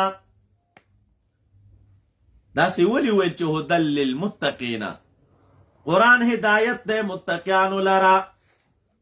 نو د متقی دا خو د مؤمن صفت دی. دا نورو صفاتو د جملې نه دا صفت دلته ولې غوره که؟ راز څه دی؟ وی راز دا دی علماء کرام لیکي وی ځکه په دې صورت کې خصوصا او د ټول قرآن کریم د پاره عموما دا متقین چې راوړلی شو نو دا براعت الاستحلال دی. څه شی دی طالبه؟ د براعت الاستحلال وضاحت تاسو ته ما کتابو کې کړی لغوي اصطلاحي دواړه. ولنډه دا براعت الاستحلال دې ته ویل چې مصنفین د کتابو خبره مو کوله.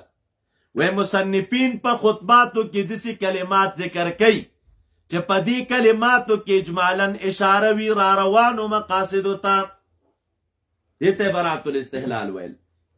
په دې کې هدل للمتقین متقی راوړه نو اشاره دی خبرې طرف ته د ګوره دا قرآن کریم او دغه صورت ټول قرآن او خاص کر دغه صورت چې دا ستا مخې ته پروت دی یا ټول قرآن کریم چې الله تعالی دنیا ته رالیږلی دی نو د تقوا دپاره رالیږلی څه شي دپاره رالیږلی دې دپاره راغلی چې هلکه متقي شي ښه تقوا در کې راشي د رب کریم دوست شي او بل علما لیکي دې صورت سره د تقوا ډیر مناسبت دی په دې صورت کې 15 کرته تقوا ذکر ده د څلورو معناګانو دپاره معناګانې جدا دي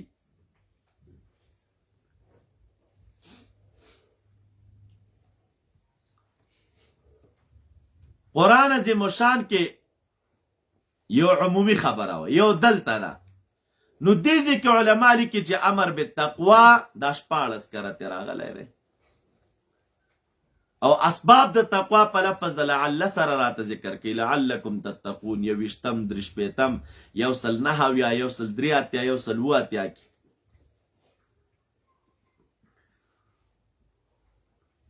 قرآن عظیم الشان کې د مؤمنانو ډیر صفتونه شته دی ښه یو صفت یې دغه دی کله ناکله د مؤمنانو په صفاتو کې مؤمنین او مؤمنات 213 کرات کله مسلمون او مسلمات راځي مفرد تثنیه جمع 20 کرته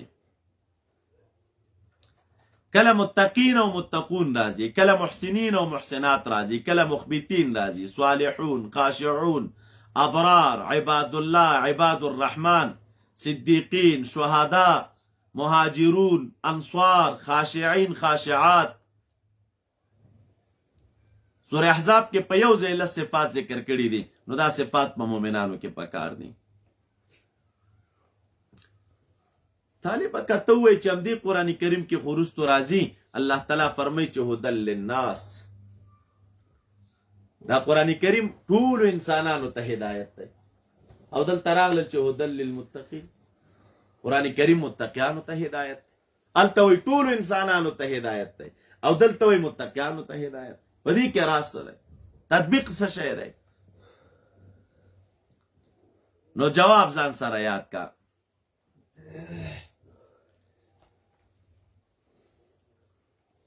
و هدایت د قرآن کریم عام دی خو کله ناکله تر یو فرد پوری یا تر یو جماعت پوری خاص کیږي او وجه د تخصیص دا وی چې هغې خلکو د دې هدایت نه فایده اخیستې وي د فایدې د اخیستو په اعتبار تنها هغه خلک ذکر کیږي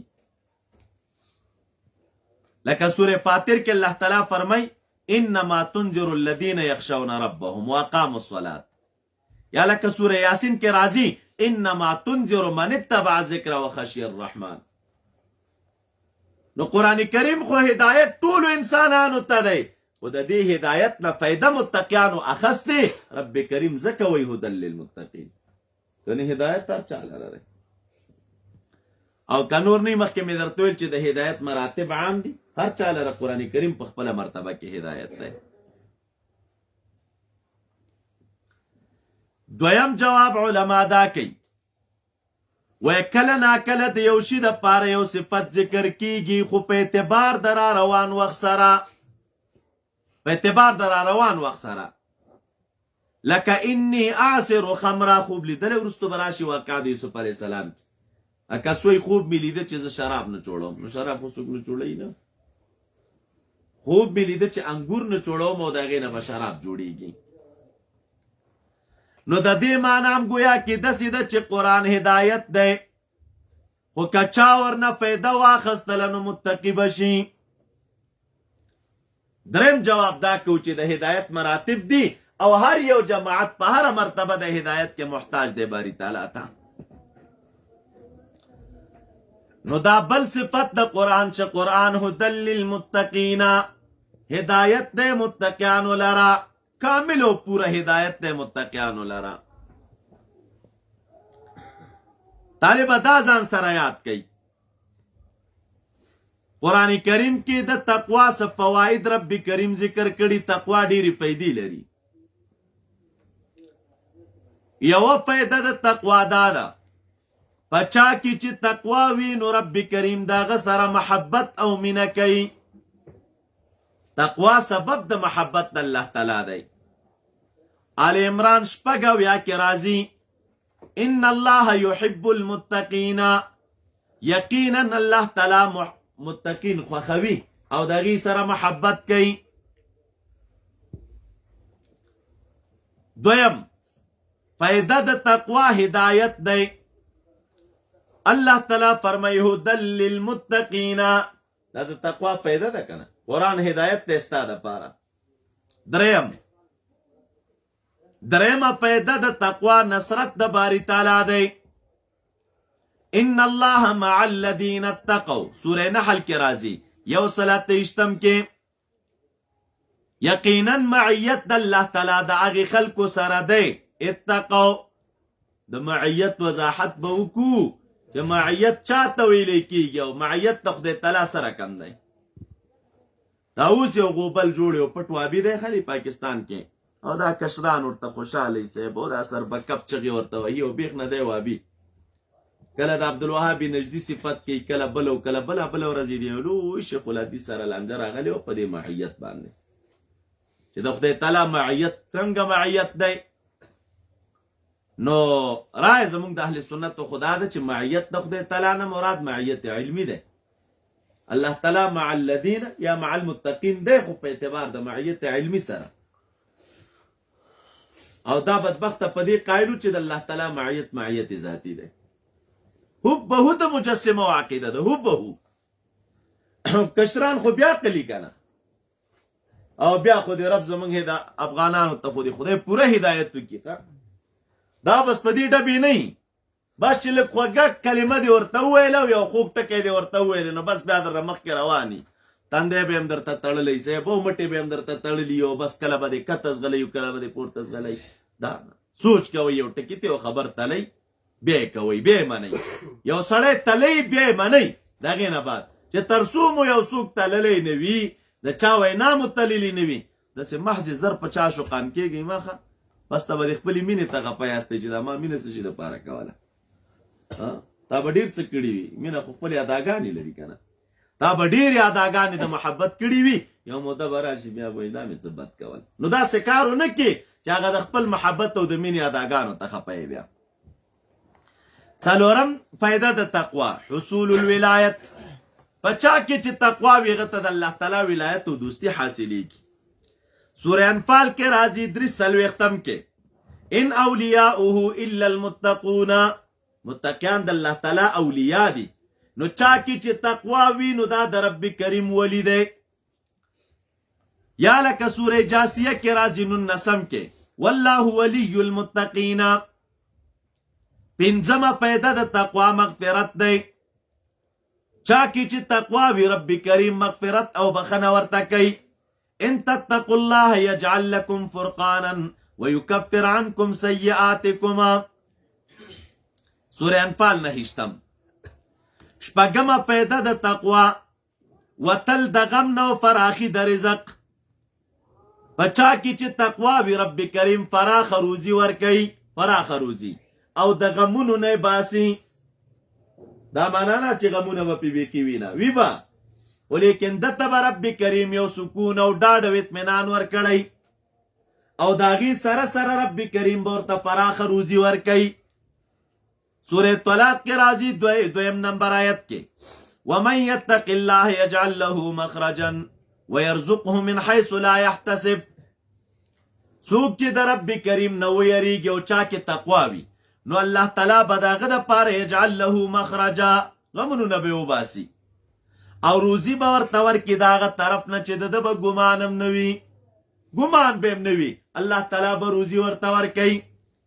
لکه تاسې دا مشایخ او نیکان وګورئ ناستې ټوله ورځ په خپلو ځایونو کې، رب کریم ورته ښایسته روزي ورکوي، هغه طرف نه ورته ورکوي چې د هغې طرف نه به د سړي ګمان هم نه وي، ګمان به هم نه وي. نو دا د تقوا بله فایده ده. او بله دا په دې یقین جوړ کې مهم شی یقین دی طالبان، چې کله دې په یقین راغی ته ګوره خدای طالبان وایي رزق تنګي لرو نو خدای به مو دا رزق څنګه وسیع کړي او پراخي به څنګه راولي. نو تاسو عقیده جوړه کړئ، تاسو ګورئ الله تعالی درته څومره ښه روزي درکوي.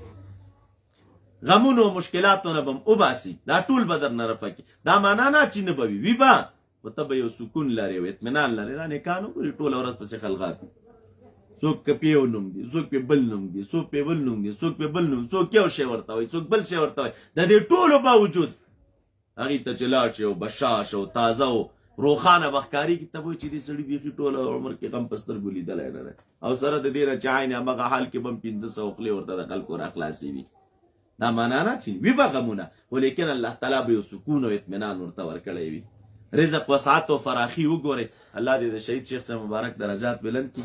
کله به دې جلسو ته لاړې وی طالبانو ته نصیحتونه کول، ویل به طالبانو د عامو طالبانو د صوفیه کرامو سره فرق وي.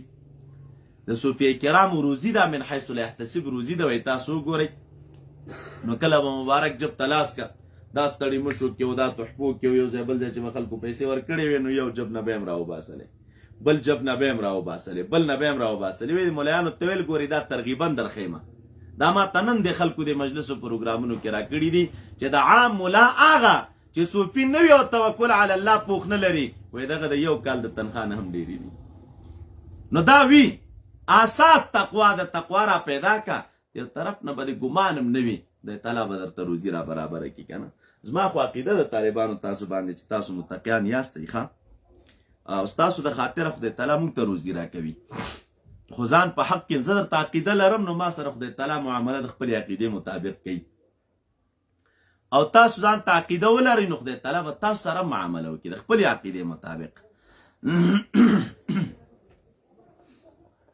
اول نو خیال نو ګوره زه درس ته رالم، اوس کوټه تنګه ده، ځای تنګ دی، نه ځایدلو. مالې خدای اوس به چېرته کینو، خو عقیده مې دا وه چې زه دا لاندې کوټه کې کینو چې هر رقم وه سره پراخه به ځای شو. نو نه م را دعوت کړی و، نه ترېنه خبر وم، سړی راغی ویل کې یوه شدارې برته زه جوړې کړم. نو دا خو زما ستاسو ته ښه عقیده وه که نه، خدای تعالی هغه اسباب تاسو ته برابر کړي. کنې زه خو ښه ناست یم، خو تاسو تنګ وئ، نو دغه دی خدای تعالی درته اسباب جوړ کړل. نو تقوا کې ډېرې فایدې دي. ښه بله اومه فایده د تقوا چې د هغه تیسیر الامور ده. چا کې چې تقوا وي نو رب کریم ورته کارونه اسانوي. سوره طلاق کې راځي ومن یتق الله یجعل له من امره یسرا. څوک چې د رب کریم نه ویریږي خدای تعالی ورته کارونه آسان کی. یجعل له من امره یسرا. اتمه فایده د تقوا چې د غفران الذنوب و اعظام الامور. کم یو انسان کې چې تقوا وي الله تعالی ګناهونه ورته بخي یو، او دغه رنګ چې د زیات اجر ورته ورکوي. سوره طلاق 5 نمبر آیت دی ومن یتق الله یکفر عنه سیئاته ویعظم له اجرا. گناهونه مرترجی زیات اجر مرته ورکوي. نهمه پیدا پچا کی چې تقوا موجود دی رب کریم اعمال قبلی. سوره مائده 28 نمبر آیت دی الله تعالی فرمای انما يتقبل الله من المتقین. یقینا الله تعالی قبلوی اعمال د چانه من المتقین. نو د تقوا بل پیدا چې د قبولیت د عمل دی. لسمه پیدا د تقوا فلاح ده. بقره 109 کې براشي یو ځای اولئک هم المفلحون، یو ځای دا راځي، بل ځای راځي واتقوا الله لعلکم تفلحون. د تقوا بل پیدا چې د بشرا ده. پچا کې چې تقوا موجود نو د پاره زیری دي دنیا کې هم او آخرت کې هم. رب کریم فرمای سوره یونس 3 الا ان اولیاء الله لا خوف علیهم ولا هم يحزنون. خبردار د رب کریم په اولیاء به خوف هم نوي او دوی به غمجن هم نوي. اولیاء څوک دي؟ الذین آمنوا وکانوا یتقون. اولیاء هغه څوک دي چې ایمان لري او تقوا لري. نو چې تقوا پکې وي او ایمان پکې وي نو بدله د تقوا څه شی ده؟ لهم البشرا. لهم البشرا. متقیانو لره بشرا او زیری دي په دنیا کې هم او په آخرت کې هم. آخرت ته مو امید خو لرو.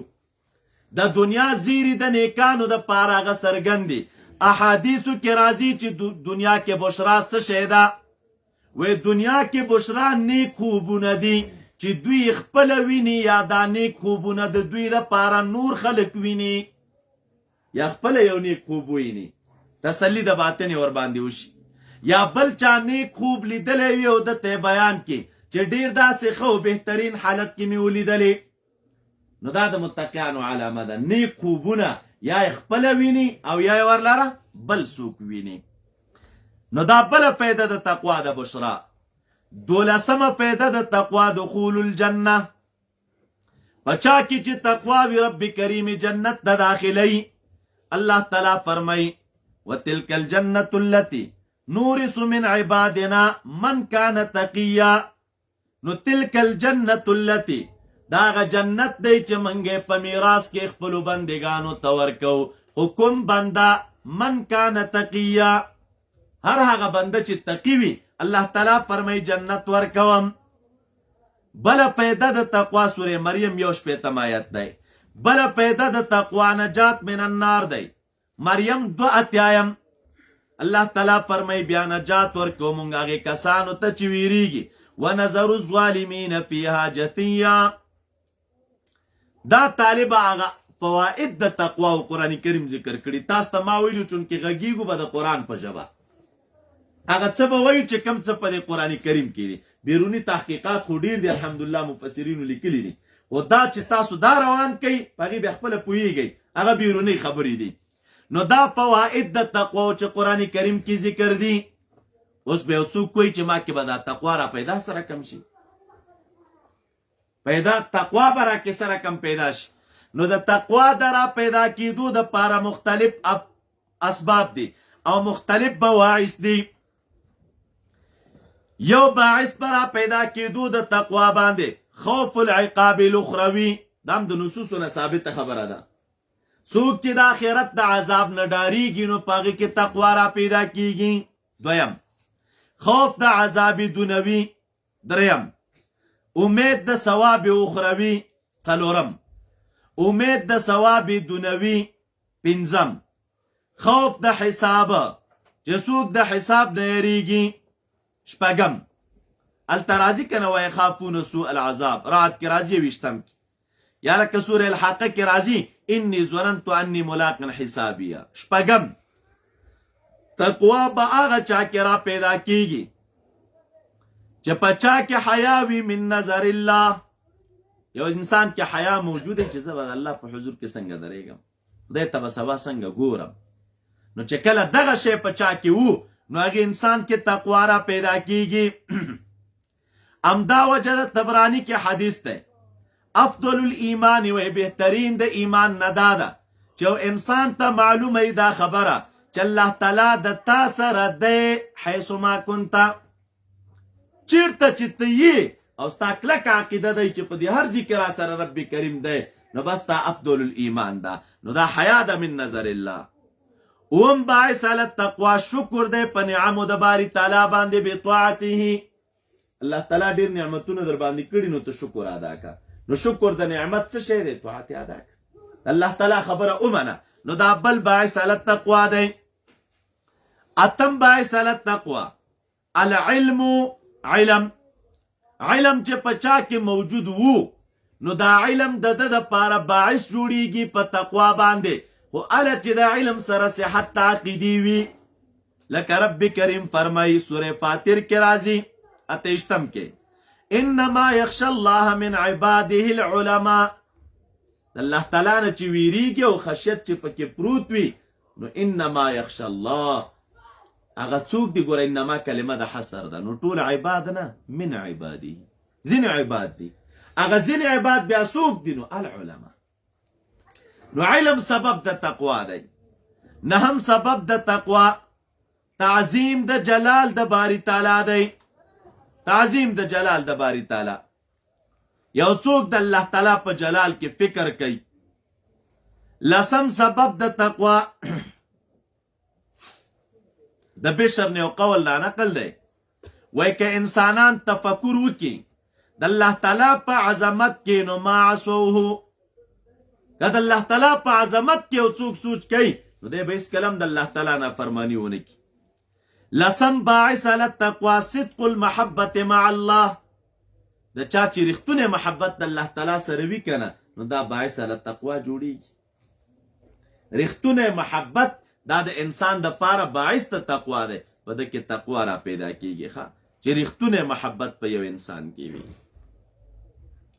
دا براشي تاسو ته دا خبره ځای په ځای باندې کوم انشاءالله. ګوره دا محبت نه دی طالبان، دا یو صفت دی چې الله تعالی د انسان په زړه کې پیدا کړی. په قلبي عباداتو کې تاسو ته ما وویل چې د زړه یو عبادت چې دی هغه محبت دی. دا ډیره لویه سرمایه ده دا محبت. خو شیطان خو ډیر خبیث دښمن دی که نه، دومره خبیث دښمن دی چې کوشش کوي چې بس دا ماده په بل ځای کې څنګه صرف کړي. نو کله په یو شي پورې ونښلئ، کله په بل شي پورې ونښلئ، کله په بل شي پورې ونښلئ، کله دنیا پورې ونښلئ، کله اهل و عیال پورې ونښلئ، طالبه کله ښځې پورې ونښلئ، کله هلک پورې ونښلئ، خو بس یو شي پورې ونښلئ. نو چې ویې نښلئ نو دا ماده عمل ته معلقه وي، بس ګډه وډه شي سره دې ته جوړه نشي دا ماده چې په هغې تمامې طریقې سره خدای تعالی ته متوجه شي. ته فکر کوه دغه نور د دنیا امورو کې چې موږ او تاسې محبت لرو د ځینو شیانو سره، که دا محبت یو انسان په اتمې طریقې سره د خدای تعالی سره وی نو د دې انسان به څه حالت وي. خبرې ته هم پام دی. نو محبت مع الله، صدق المحبت مع الله دا باعث د تقوا دی. یو لسم باعث د تقوا العلم بفوائد التقوا. علم په فوائدو د چا باندې؟ ګوره باعث په تقوا چې انسان د پاره جوړیږي نو بل اهم ټکی دا دی چې دی به په فوائدو د تقوا علم لري. دا پیدې تاسو ته پاس چې ما بیان کړلې په دې فوائدو باندې چې د انسان علم وي نو دا علم په دغه فوائدو باندې باعث د تقوا جوړیږي. دا معنا لکه چې دومره لوی پیدې په دې تقوا کې دي نو خو راځه تقوا شروع کړه کنه. دا پاس چې کومې پیدې ذکر شولې دا به ټولې درته لاسته درشي. نو د تقوا د را حاصلېدو بل باعثه هغه علم دی په تقوا باندې. دا فوائد د تقوا و. یو 5 منټه وقفه وکړئ.